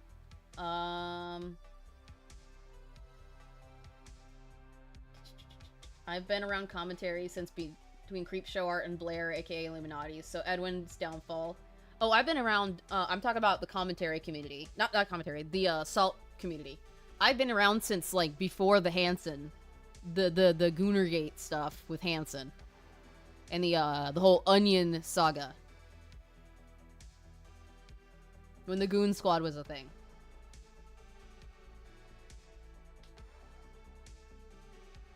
Yep. It's always fun to watch the worst people get fucking wrecked. Oh god, anyways. Soyola, Isabel stepped forward and placed a hand on her shoulder. Soyola did not push her away, but she stiffened somewhat. She hasn't done anything to us, Isabel said. I've done worse than she has. Soyola looked up at her. You mustn't take pity on a vampire, she said. Despite her words, however, she relinquished her and got to her feet. The vampire lay there where she was, mouth wide open. Blood, she moaned. I need blood. What you need is a stake to the heart, Soyola said. The girl moaned, placing a hand to her forehead, and then sat up. Her long, wild black hair fell to her shoulders in waves. Her rather beastly eyes were warm and hypnotic. My name is Goneril... That sounds way too close to gonorrhea, dude. Goneril Blackbell, she said. I'm a student of Grey Arcadia, or at least I was. She let out a loud, exaggerated yawn. Her eyes fixed squarely on Soyola, and she licked lips. Sorry, she said. My lips feel a little dry. I need something warm to loosen them up. You're fortunate that I'm showing you mercy, Soyola said. But I will not allow you to feed either. Goneril grimaced. I haven't eaten properly in months, she murmured, placing a hand in her mouth. They only allowed me to feed when I was giving them... She gagged somewhat. Soyola didn't budge. Goneril was trying to present herself as being as much of a victim as anyone else, but she was a vampire. Her very nature dictated that she would exploit other people, no different than Nick had. You can feed off of me, Isabel offered. It's the least I can do. She pulled her hair back to expose her neck. Goneril gave her a glance. You've been trained, she said slowly. You wouldn't satisfy me. Isabel's hair fell across her neck. Her shoulders fell. I see, she murmured softly. I'm worthless then. No, don't say that, Soyola told her sharply. You've been a big help. Have I? Isabel asked quietly. Before Soyola could answer, Goneril had slyly made her way over to the other groups of girls. Soyola had to leave Isabel behind to tackle and restrain her. She procured a thick, enchanted chain from her pouch and tied her up with it. Goneril glowered at her. Kinky, she said. Eye roll. Soyola pushed her over, and she fell on the ground, cursing wildly at her. The chain, enchanted as it was, would prevent her from transforming into smoke, and would weaken her strength. You're going to starve me, Goneril called after her. You haven't saved me. You've doomed me. To the worst fate a vampire can. Soyola ignored her. She squatted down next to Isabel. Are you all right? She asked her kindly. She still had not moved. She was still sitting on her knees, staring at the floor. No, Isabel said bluntly. I'm no use to anyone. I'm better off dead. Come on, Soyola cajoled. I wouldn't have been able to get the chambers open without you. Isabel shook her head, seemingly rejecting her claim, but she allowed her to help her to her feet. I know it's hard for you to believe, Soyola said quietly as she gripped her hand. But you're doing good in the world. Whatever, fuck you. I came over from Twitch Gaming. In the past few years have been very enlightening. Yeah, that's true. Harman wouldn't know, he wouldn't. And that's all information we needed for that scene. Your imagination does the rest. Such concepts elude Harman. Yep. She patted her arm, and she led her to the next chamber. The final chamber was the one with the Lady Knight of Dragon. Sully released her, and she climbed out of the chamber, gasping for breath. My lady, the girl gasped. Are you with the order? I'm sorry, Solio said quietly. I'm Catholic. Ah, the girl stumbled. But Solio dove forward to catch her. She thanked her, clutching her tightly. Regardless, I thank you. This means more to me than I can possibly say. I am Dame Celia Rosenbaum. God, you have the dumbest fucking names. Her eyes flickered over the gaggle of girls. Are any of my sisters in arms among them? No, Solio said. I found no others. Celia sighed. I suspected as much. She said gloomily. I suspect they would rather die than be taken prisoner by that man. She blinked, trying to get her bearings. They served the Ignis, yes? That's correct. Where are they? Where are we then? Germany? No. You're in the United States. The girl blinked. Really? She murmured, sounding a little taken aback. She seemed to be struggling with what question to ask next. Forgive me, but what are your names? I'm Solio Freeman, Solio said. I'm a vampire hunter. And you? She addressed Isabel. Isabel looked taken aback. Clearly, she had not expected to be addressed. She clicked her fingers together. I'm just another victim. Call me Isabel. A pleasure, Solio said, nodding. Ah, I feel a little woozy. Perhaps we can talk later. Solio? Solio raised her head. Her husband was walking down the stairs, blinking in the light. Is everything all right, he asked, as he approached them. We saw a couple of demons fleeing the church. I handled it, Solio said. You're just cleaning up. Are you? American asked. His eyes ran over her still bloody dress and shoes. I thought it was untouched. Your clothes are a mess. Solio flushed. I've been busy. Well, Ellenway and the other Windsor witches are securing the area, American said. If you're all done down here, why don't you get cleaned up? That's a good idea, Isabel interrupted as she took Solio's hand. We have a shower room. Come on, I'll wash your things for you while you get cleaned up. Solio was led away in spite of her protests. American smiled at her and turned his attention to the crowd. We have food, he told the massive starving girls. Come on upstairs. What about me? Goneril demanded, and she kicked her legs violently as the other girls trooped upstairs. Celia Rosenbaum stopped on the steps next to him and she glanced back at her. We probably shouldn't just leave her down there, Celia told him. If she breaks free, she'll corner someone and kill her. And kill them, you mean? We'll seal the chamber back shut, American said, and have Solio deal with her when she's ready. He and Celia followed the others up into the church proper. Tables and chairs had been set up in a basement room, and the Windsor witches were levitating an entire banquet inside and setting it down. You went above and beyond, American said, impressed. Ellenway turned his way and smiled. You should have married me instead, she said as she directed the floating containers of food with her finger. Don't let Solio hear you say that, American warned her. She'll tear you apart. Marriage is sacred, Celia interrupted. Ellenway shot her a look and frowned. And you are? I'm Dame Celia Rosenbaum, Delia said, of the Order of the Dragon. Celia, darling, you should have a seat. You look as if you're about to collapse. Celia swayed slightly. I am, she admitted. But I know better than to trust a witch. American turned to her, frowning slightly. Celia, she's our friend, he said. Then you're a fool, Celia said immediately. She's just like your wife, Ellenway said, sounding amused. American laughed. It's fine, Celia, he said. There's plenty of people here who aren't witches. I'm not one. Why don't you sit with me? She looked a little bit apprehensive at the idea, but nodded, her face stony. She moved to an empty table on the other side of the room. Celia sat down across from American and folded her hands in front of her. American could tell she was exhausted, but maintained a certain dignity and poise that reminded him of a lot of his wife. Who are you? She asked. I'm American Freeman, Soliel's husband. I'm trying to liberate the community from the Ignis. A tall order, she murmured, but an admirable one. She brushed her orange hair back behind her ear. I detest the Ignis as much as you. More, I would think, considering what has happened to you. Celia shook her head. It is a knight's duty to suffer for the sake of the world, she said. I was captured by the Ignis in battle. Because I was taken, others were spared my fate. There was no higher honor than that. She seemed resolute. But American knew she was simply putting on a brave face. If there's anything we can do for you, please let us know. Thank you, Celia said quietly. But all I wish now is to see the Ignis destroyed. Here comes the food, Ellenway said. Instead of the guests getting up to go get it, the food came to them. Shiny white plates danced in midair in front of them, and soon every person in the hall was sitting in front of a steaming meal. American sat and watched as Celia devoured the plate in front of her. She stopped, embarrassed, but he shook his head. Eat, he told her. I know you've been through a lot. My apologies, she murmured. She didn't speak again until she finished her plate, although a second set itself in front of her. She seemed to be a bit more in control of her eating. She tried to make polite conversation with American. Blah, blah, blah, blah, blah, blah, blah, blah, blah. What happens now, she asked. Not everyone here is a fighter, and not everyone here is trustworthy. Okay, what did y'all say? Order of the Dragon, as in the real life Vlad Dracula's group? I would hope not. Don't touch my Vladdy. He is not worthy. He is not worthy. We'll have to find a place for them, American said, or, before he could finish his thought, Elway floated over them. Is everything to your liking? She asked politely. Yes, it's wonderful, thank you, American answered. Celia did not look at her. May I join you, Elway asked. Before they could answer, a chair shot out from the spare table and set itself under her. She sat, smoothing over her robe, and she stared intently at him. You were right, she said. I would never have dared take this place on my own, but Soliel managed splendidly. You were intending to take this place? Celia asked. For what purpose? To save you, of course, Elway said immediately. Isn't that right, American? That's right, American agreed. Elway told us what was happening and how important it was to liberate this building. When Soliel heard, she just came charging over here like a maniac. I couldn't stop her. You didn't try to stop her, Elway teased. Yes, well, American said.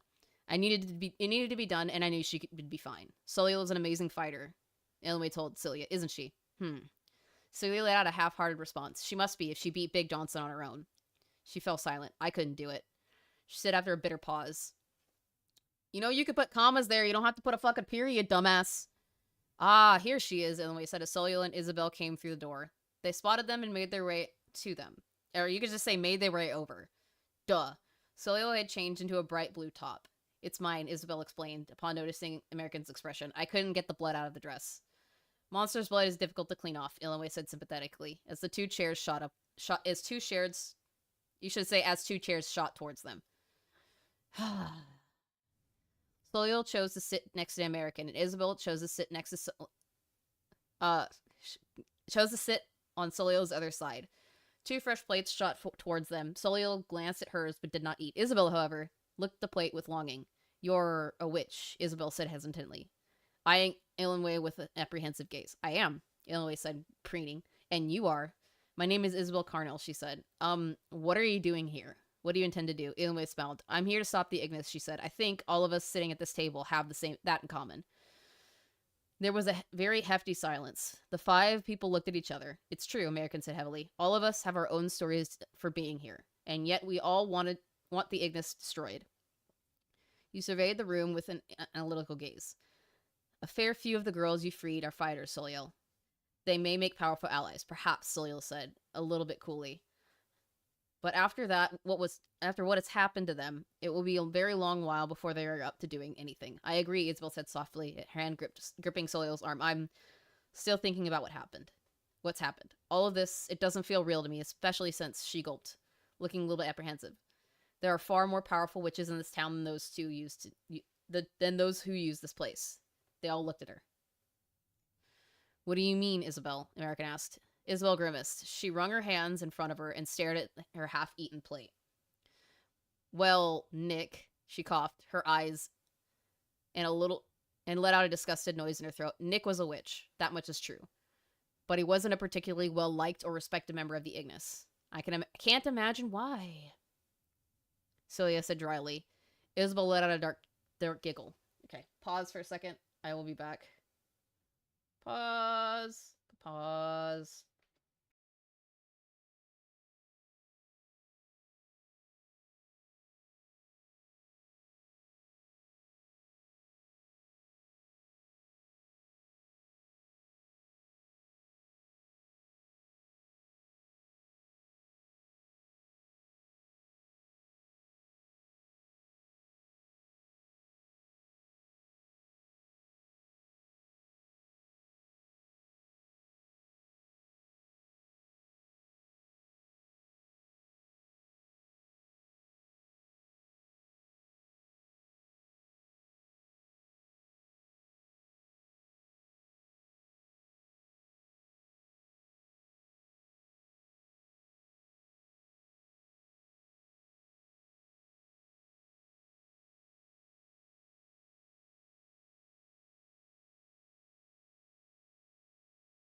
Sorry, guys. I legitimately had to go get my anti-nausea meds because I'm getting fucking nauseated reading this. Like, legitimately nauseated, feeling like I'm gonna throw up.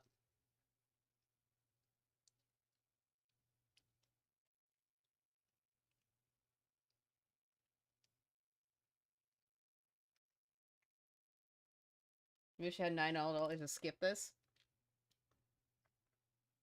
Well, I still have to read it. I still have to read it, and then I have to read a Harman fanfic if you had $900. Yeah, even Slanesh wouldn't touch him. For sure. But yeah, I had to go get... I seriously had to go get my anti-nausea meds.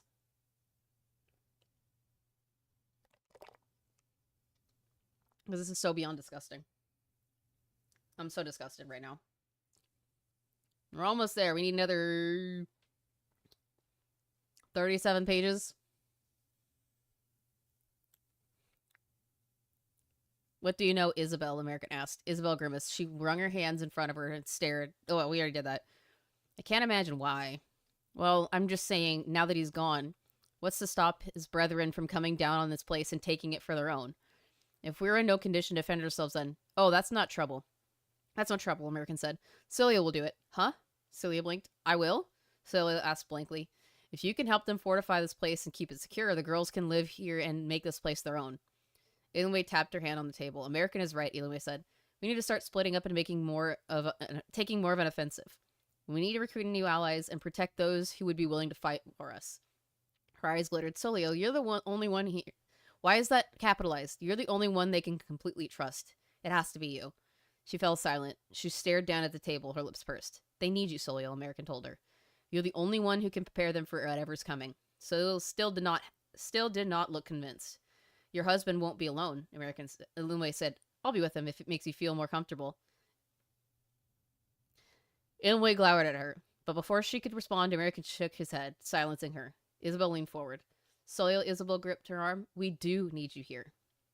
If we're going to live here, we're going to have to have some peace of mind, Celia said. The five of them looked at each other. It's decided then, American said. Solio will stay here and look after you, if I must, Solio said. We can convert this place into a kind of women's shelter, American said, looking around the hall. A place where people can go to prevent themselves from being sacrificed. Solio was staring rather intently at him now. Yes, she whispered. That is a good idea. These aren't the only people that need rescuing, do they? She stood up, placing her hands on the table. We should see if there are any usable beds in the building. Celia smiled and got to her feet. The Freeman Women's Shelter, I like it, she said. Isabel stood up as well, shaking slightly. I'll do whatever I can, she breathed. Just give me the word. Celia gave a look towards American. No letting strange women in our house, she told him. She drew a knife and slammed point first in the table in front of Elenway, especially this one. Elenway smiled. She placed her elbow on the table and leaned over, placing her chin on the back of her hand. You don't have to worry about that, sweetie, she said. I have no interest in your home. Solio gave her a dark look before walking away. American turned to Elenway. What are you going to do next? Me? Elenway repeated. I haven't decided on our next target, but I think it may be the school. The school? Yes, she purred. If churches are the center of Ignis recruitments for young adults, the schools are the center for children. She gave him a knowing look. I have a girl enrolled there named Windsor Poppy. She has observed how the Ignis recruit from the cattle there. American closed his eyes, remembering the face of Miss Ignis. I think so too. Also, wrong punctuation. Again, dumbass, he murmured. Does the name Miss Ignis mean anything to you? Oh, all of their recruiters all call themselves that, Elenway said. They think it's cute. She was a young woman, fiery red hair, a musician. Ignis favors redheaded women, Elenway said. You're probably just describing half of his rank and file. Celia played with her own orange hair self-consciously. She taught at my middle school, American continued. She was my homeroom teacher. I'd recognize her in a heartbeat. Is that so? Elenway inquired. Perhaps Poppy will be able to help you.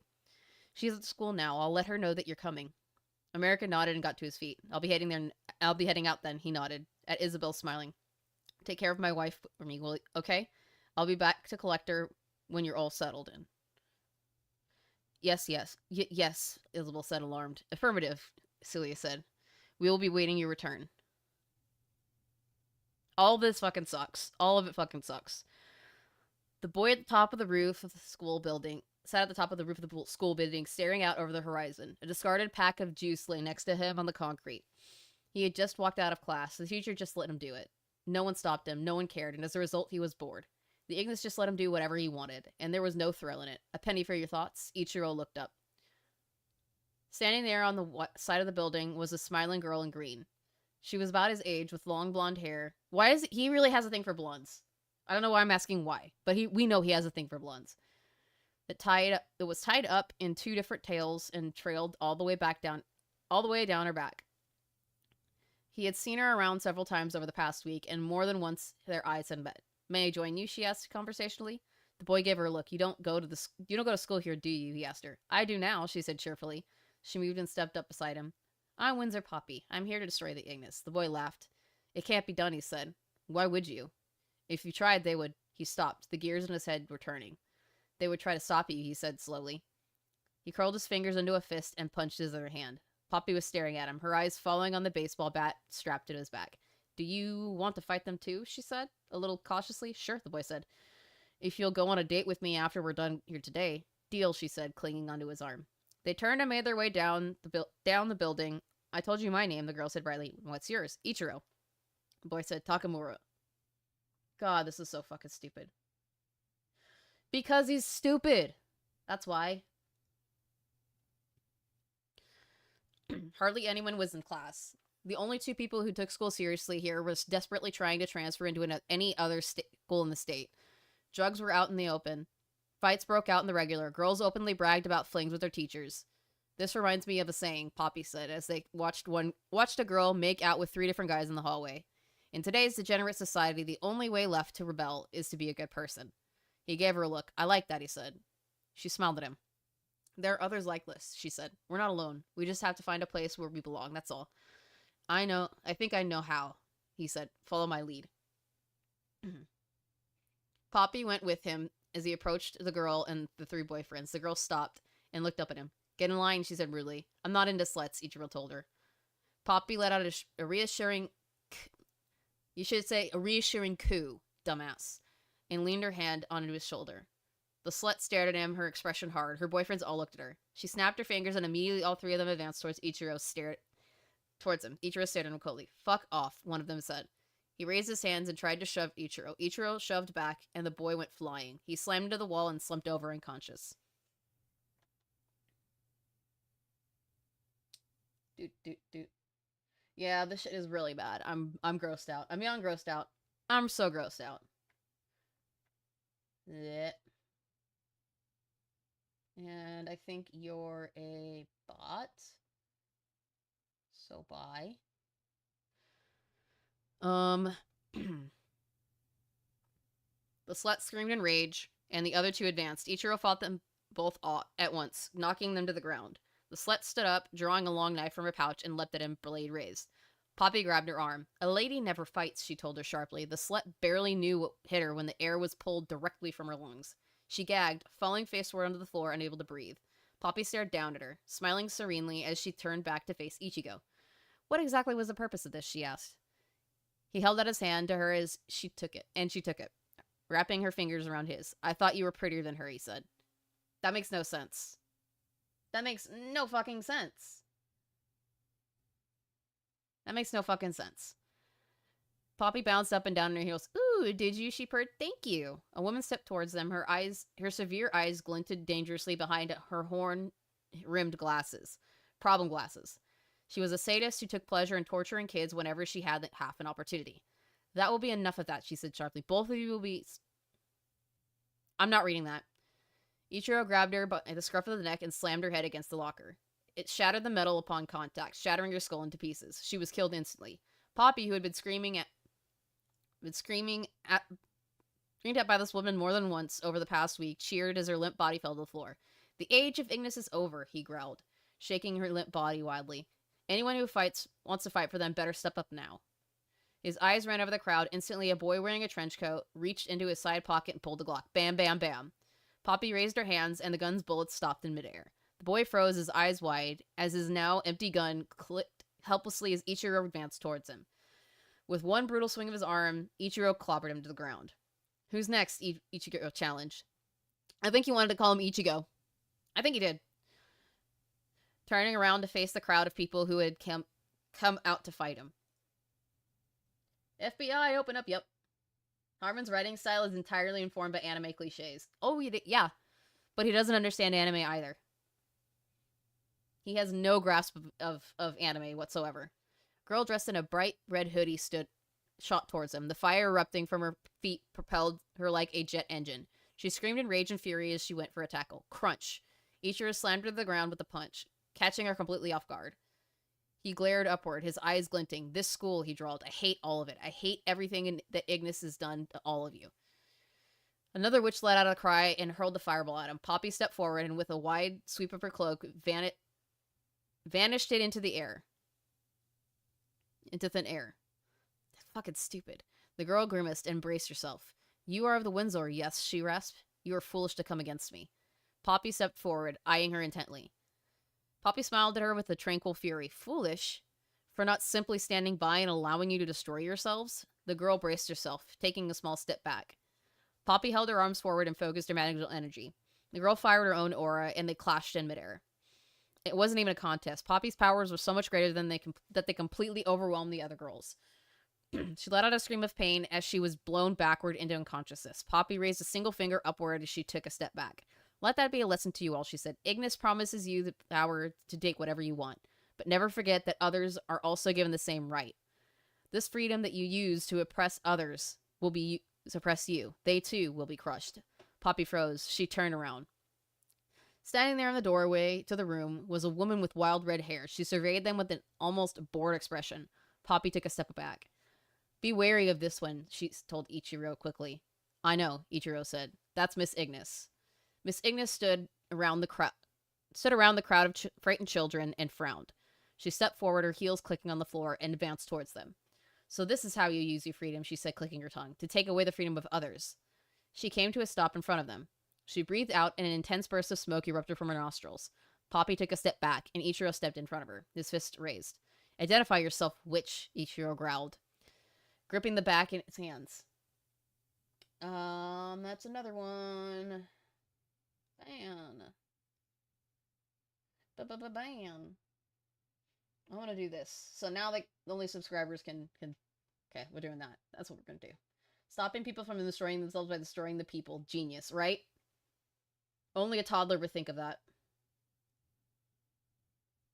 Only a toddler. Actually, let's do this. Account age restriction. It's at least a month. Bam. That'll fix it.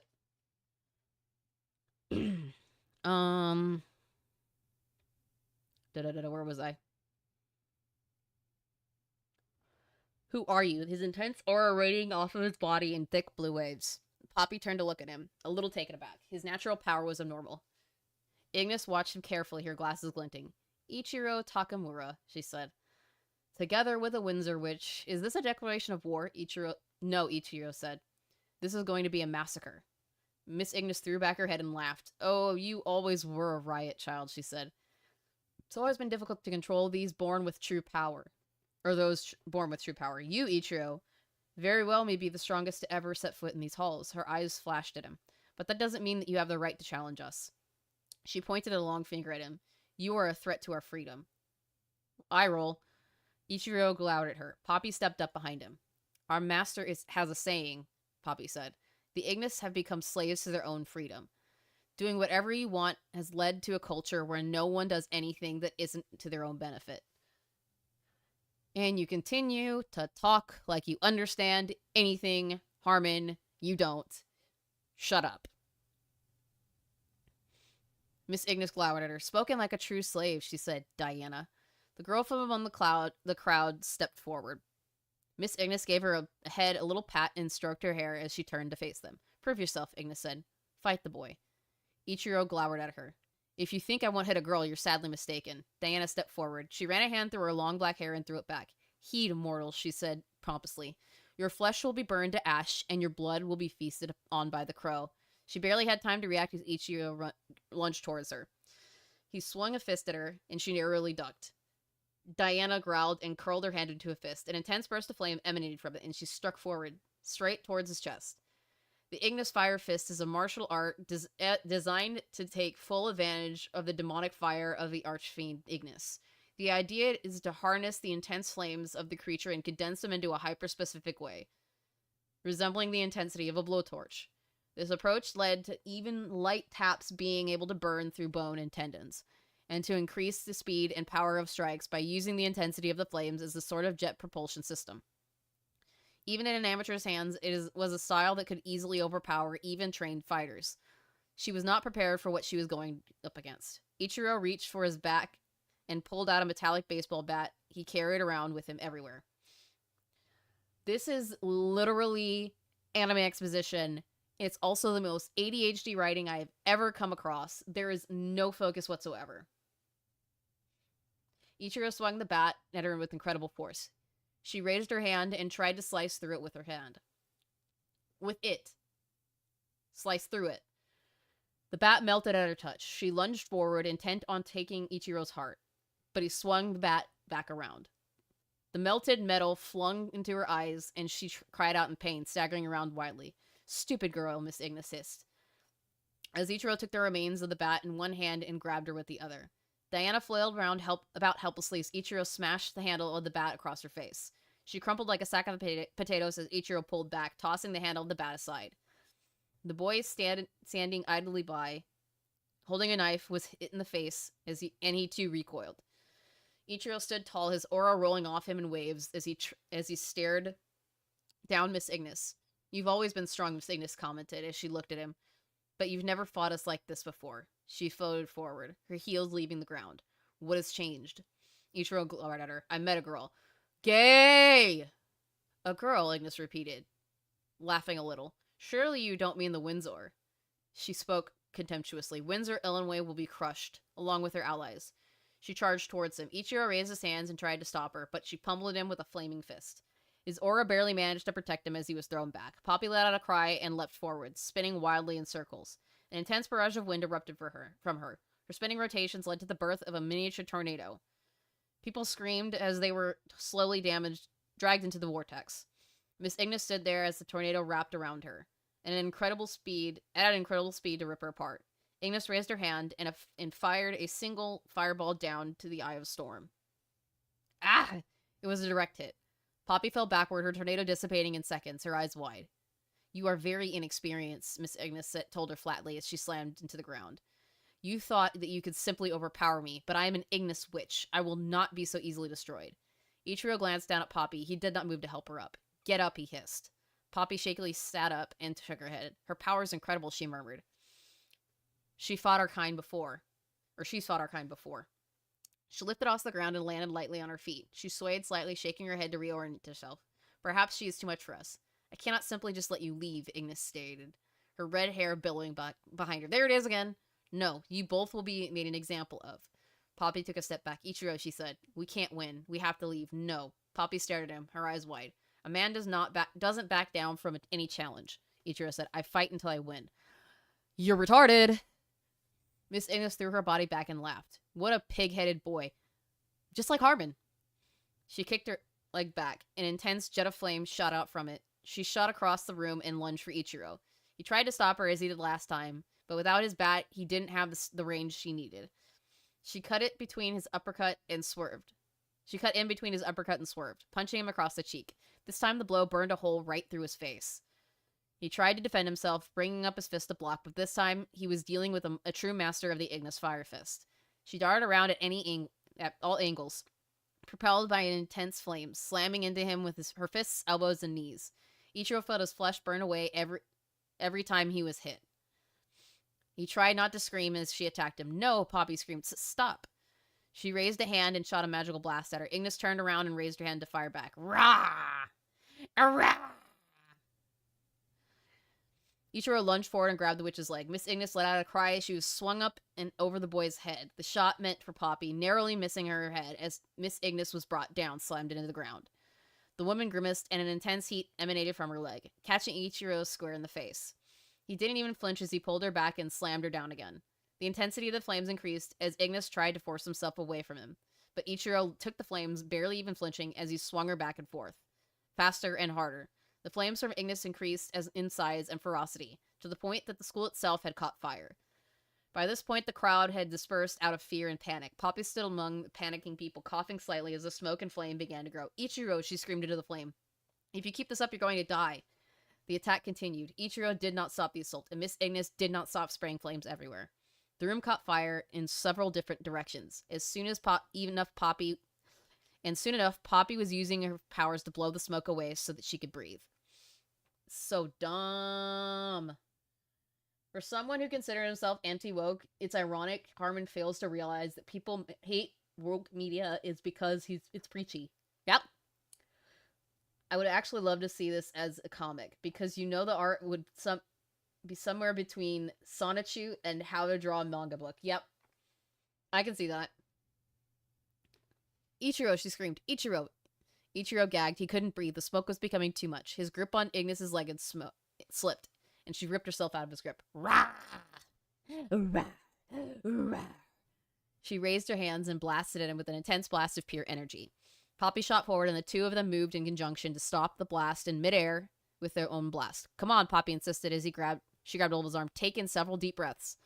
Her powers over wind and air gave her the ability to clean the air around them and make it breathable. Ichiro took a deep breath as Poppy clutched his arm tightly. She began to drag him away. No, he told her. Startling moment. This isn't. It is, she cried, losing her patience. Ichiro let out a gasp. She was dragging the air out of his lungs. He slipped forward unconscious. She tightened her grip around him and dragged him back, away from the flames and their enemy. She darted through the hallway into a vacant classroom and shattered the window by throwing a desk at it with her powers. She narrowly dragged Ichigo out as the flames began to engulf the entire building. She stopped in midair and allowed Ichiro to breathe. He let out a deep gasp of air. What were you thinking? Poppy reprimanded him the moment he regained consciousness. Did you think you were being cool? He coughed wildly and did not properly answer her. Poppy, why is there a comma there? Poppy was about to reprimand him further when a streak of light shot up from the building. Poppy flew backward as Ignis came to a halt right in front of them. They stared at each other, floating in midair. Poppy clutched Ichiro around her tightly. Miss Ignis shrieked. Her form turned into that of a great flaming bird, and its wings spread wide as it rocketed towards them. Poppy closed her eyes, bracing herself. Bang! The bird screeched, the flames dissipating in the air as the woman within tumbled from the sky, a bullet wound to her chest. She snarled as she whirled around in the air, her eyes focused on the man on the ground below. Who dares strike me? She snarled. Identify yourself. The man lowered the smoking gun. You don't remember me, Miss Ignis? He asked. It hasn't been that long. The woman narrowed her eyes. She clutched her chest, trying to rip the bullet back out. She was shocked to find that she couldn't do it. Who are you? She screeched at him, her temper flaring. Poppy had to recoil away several feet because the sheer amount of heat emanating from her body was becoming unbearable for them. He shot her again. Ignis tried to swerve out of the way, but Poppy quickly raised a hand. The bullet was pushed back on the target and into her head. Ugh! Her body shot backward, exploding into a fountain of blood and guts. The remains of the woman's once beautiful red hair fell down to the ground. Ugh! The witch tilted her head downward. Whoever you are, the demonic voice rasped from the remains of her head. You will not escape this place alive. Poppy turned around, eyes wide. She's showing her true form, she shouted down at him. Be careful. American narrowed his eyes as he stared up at the bleeding stump that used to be Miss Agnes's head began to... As the bleeding stump that used to be Miss Agnes's head began to contort and twist around itself. Her innards that made up her tongue and throat rose upward, lengthening and convulsing, growing larger and larger as it took on a massive shape of a horned animal. It resembled a goat, or perhaps a boar or a bull. It snorted its nostrils at him, and the intense steam emanated from him. You will regret this, mortal, the thing sneered. It crawled into a ball and fell. It landed perhaps 20 feet from him, but the sheer size and weight of the creature caused an intense shaking of the earth. The burning school behind them crumbled, and the beast stood up, staring down at him. Its black horns flashed bright red as it bent over on all fours and advanced. American stood his ground and fired. The rounds from his father's gun blasted apart his almost impenetrable skin. And she snarled at him.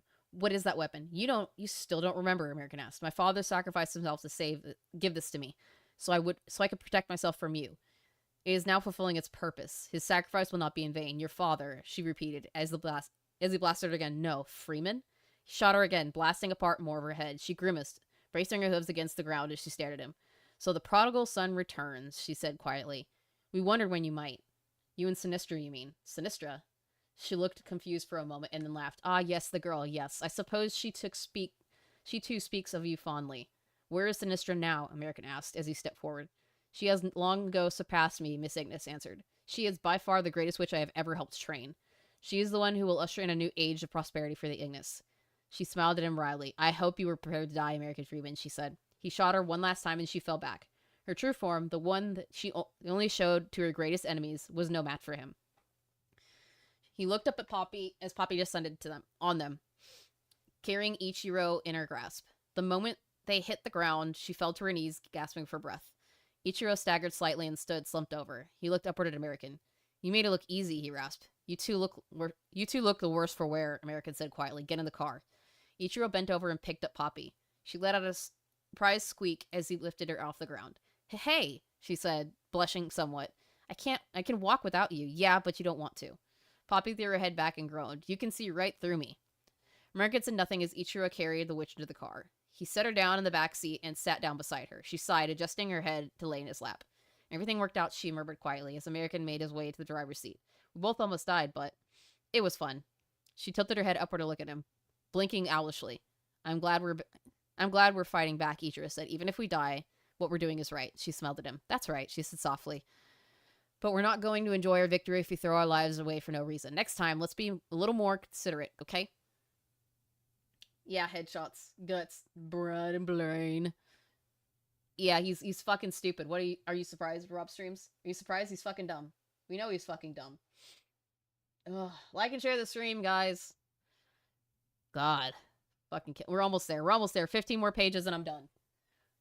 Celia Rosenbaum was kneeling in the garden, spade in hand, carefully planting some fresh seeds as Celia came up from behind her. May I join you?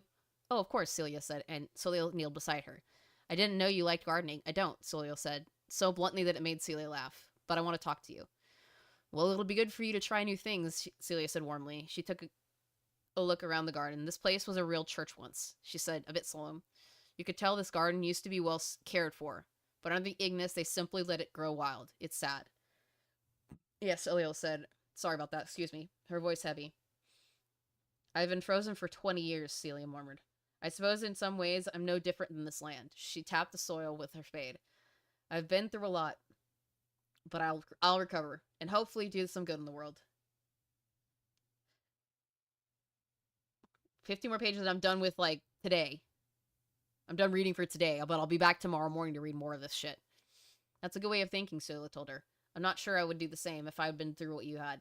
Celia gave her a look. Considering you killed all of our abusers in single combat all by yourself, I don't think you could have been taken captive. You're too strong to play a damsel in distress. Perhaps, Celia said quietly. Who are you, anyway? Celia asked, as she moved to the next patch of soil. I've trained with some of the best, and fought against them too. But by my estimation, no one comes close to your power. I'm a vampire hunter, Celia said. My mother is Ilya Blade.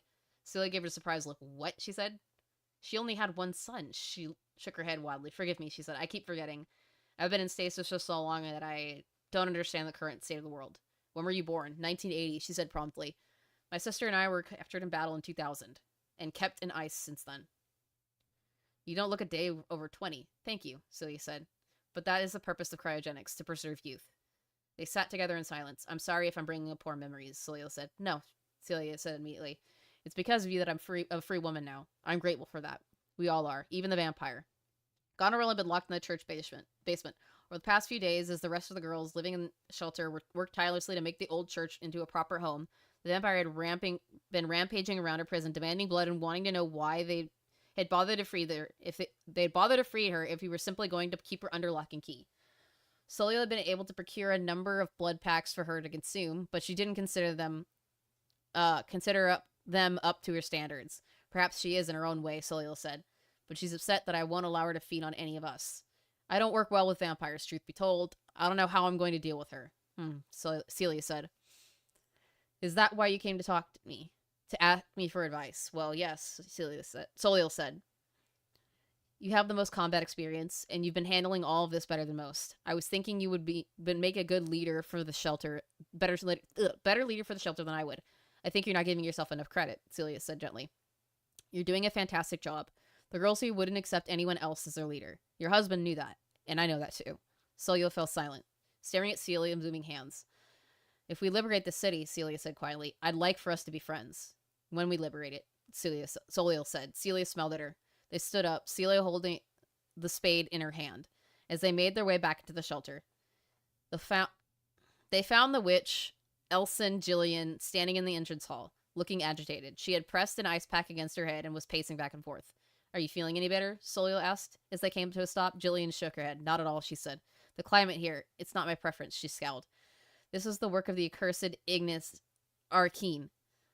It is she who is responsible for this. We should just throw you back into the cryogenic chamber, Celia noted. It would be more comfortable for you. Jillian shook her head. The vampire's down there, she said. I do not wish to antagonize her more than necessary. Your concern is greatly appreciated, Celia said, privately thinking how odd it was for the Hellraiser witch to be so considerate. But please don't feel the need to push yourself so hard. If you're feeling overwhelmed, please use the cryo chamber to your heart's content. I will deal with Gonriel if necessary. You are very kind, Jillian said, perhaps too kind considering the circumstances. You have a vested interest in stopping the Ignis, Celia said. Our interests overlap at this stage. That is all. Indeed, Jillian said. I will aid you to the best of my ability. They walked away, leaving her alone with her ice pack. We can't trust her, Celia said quietly. I know, she said heavily. But we need every ally we can get. And it is true that our coven is directly at risk of extinction if Ignis Arkeen has her way. That isn't going to happen, Celia said shortly. The Elsen are based in Canada. Arkeen desires to turn the entire world into a desert wasteland, Celia answered. Witches that don't favor such conditions have good reason to oppose it. Celia pursed her lips. I don't like it, she said. Trusting a witch goes against my faith. Mine as well, Celia said heavily. But we mustn't forget the bigger picture. They entered the hall where a number of young girls were gathered. They greeted them cordially and continued their work. Celia felt a strange sense of isolation. Most of the girls had no background in combat at all. There would be very little that they could do to defend themselves if fighting broke out here. It would be necessary for her and Celia to stay put and protect them from potential threats. Celia began to feel more and more as if she were trapped. She found herself wishing more and more that she was at home with her husband. The door to the side banged open. Celia whirled, placing a hand on the weapon satchel on her leg as a Windsor witch bustled forward. She was barefoot and her cut-off jeans ran up all the way up her thighs. Weird. Her sleeveless tank top showed off her well-defined arms and shoulders, and she was smiling more widely than any witch she had ever seen. I've got guns, Windsor Annie said cheerfully. Behind her, floating lockers filled with weapons floated behind her. You already said behind her. Are you fucking... you're so retarded. You're so retarded. They sat themselves down on the side of her and popped open, revealing rows and rows of rifles, shotguns, rocket launchers, and handguns. Behind her, a golden retriever stepped forward, its tail wagging. Oh, cute, one of the girls gushed as she stepped forward. Can I pet him? Certainly, madame. If you pick up a gun first, the dog said. The girl recoiled, open-mouthed, as Annie grinned. He's my familiar, she said, as she bent over and scratched the dog behind the ears. His name is Oakley. You thought that was cute, huh? A pleasure, Oakley said politely as he held out his paw. The girl rather reluctantly took it. What is a familiar exactly? She asked, a little bit apprehensively. These are animals who form close ties to witches, Soliel explained. Sometimes they're used for ritualistic sacrifices, or, in my case, I am simply a dear friend, Oakley said. Please treat me as you would any other dog. The girl shot a look at Annie. So can I pet him? If you agree to go through a crash course in firearm training, sure, Annie said cheerfully. Why? Celia asked, frowning. We're not going to send them into combat. No, but they may need to defend themselves, Annie said, and guns are the best way for the cattle to do that. I didn't give permission for this, Soliel said, and her voice cold. My intention was to secure this location and call it a charitable gift from the boss? Call it a charitable gift from the boss, Anne interrupted. She had already bent down and pulled out a small automatic pistol. A lot of girls had never held a weapon in their life before. They gave each other reluctant looks. A weapon is always better than no weapon, Oakley said. There is no shame in acquiring power to defend yourself. Soliel was at a loss. On one hand, they were absolutely right. She had been so focused on making the church habitable that she hadn't even really considered the needs of the girls under her supervision. On the other hand, allowing the Windsor to involve themselves in her affairs was never part of the plan. Allowing witches near young girls in vulnerable situations was never a good idea. She was certain that Ellen May already had her eye set on converting one or more of them into her coven. No, it doesn't have a chapter structure at all. It just has little dots to cut off, like, certain things. It was a delicate situation. She struggled to find some sort of objection. I think it's a good idea, she said stiffly, provided that they know their weapons are only to be used during emergencies. Excellent, Annie said, beaming. I'll set up a range for them to use and schedule a drill plan for them. Leave all that to me. The golden retriever turned and walked off, his tail wagging. I'll finish this section off and then I'll call it, because I'm getting really, really nauseated. I'll see you all soon then, Annie said, waving as she lay a hand down on the dog's head. I'll leave the weapons here for you. Goodbye. And she was gone as quickly as she came. She's quite the handful, Celia said quietly to her. If there's anyone we should be wary of, it's a Windsor. Celia nodded her agreement. They parted ways soon after that. Celia was on cooking duty, and Celia thought it best to meet with Isabel to discuss important matters.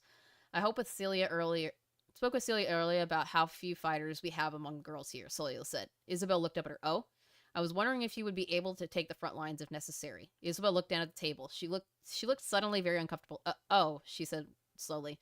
Well, it's true that I was an acolyte at one point in my life, but I never ascended but you still have powers. Ones that I can't properly control, Isabel said quietly. I think because I was in captivity here so long, my power is stagnated. I believe that is a good thing. I don't, Isabel said bluntly. She recoiled a bit at Celia's intense stare. I mean, what I meant to say is, your humanity is worth more than anything a demon could grant you, Celia said, her voice ice cold. Never forget that. Isabel stared at the table. I hate being human, Isabel murmured, her eyes downcast. Everything is so hard. I've always wanted to live like an animal. If you were born an animal, you would envy mankind. For all that we have accomplished, Celia said coldly. You must accept your place in life and be thankful for what you have, for all that you have. Isabel began to shake her head and then stopped, her breath hitching in her throat. I don't have anything, she repeated. I'm a terrible person, Celia. Ever since I was little, I was different from other people. Everyone feels that way, Celia said coldly, but she had no patience for this kind of thinking. Isabel kept speaking, barely registering her blatant dismissal. I was different, she repeated. I've always known I was different. I hated everyone around me. I used people, Celia. Everyone sins, Celia said, trying to keep her voice calm. Without sin, there cannot be virtue. Isabel looked up at her. She was crying. Celia stood up and walked around the table towards her. She held out her arms and wrapped them around her neck. You will be a good person, Celia whispered. No one here blames you for what happened. At your lowest moment, you chose to think of others. You are better than you know, Isabel, and I hope someday you come to realize that. She pulled away and Isabel sniffed, rubbing her eyes. If you want my advice, Celia said, you must start thinking about using that power you do have for good. You are not a witch, but you have power beyond that of most of the girls here. You could protect them. We cannot. When I cannot. I don't think I can, Isabel said, her voice uncertain. You will, Celia said reassuringly. Isabel shook her head and then made her way for the door. She stopped and then looked back. I wish I had a friend like you, she said. She flushed, as if embarrassed, and then quickly turned back around to the door. Celia looked at the door, feeling oddly crestfallen. I thought we were already friends, she said aloud, when she was sure that Isabel could not hear her. And I'm fucking done today. I'm fucking done. I'm dying inside. And I've still got 200 pages left. I hate my life. Anyways, thank you for everybody that came out. Thank you to Cassie for dropping a $5. I'll see you guys tomorrow morning to continue reading this, unless I'm, like, really fucking sick. I don't know. We'll see.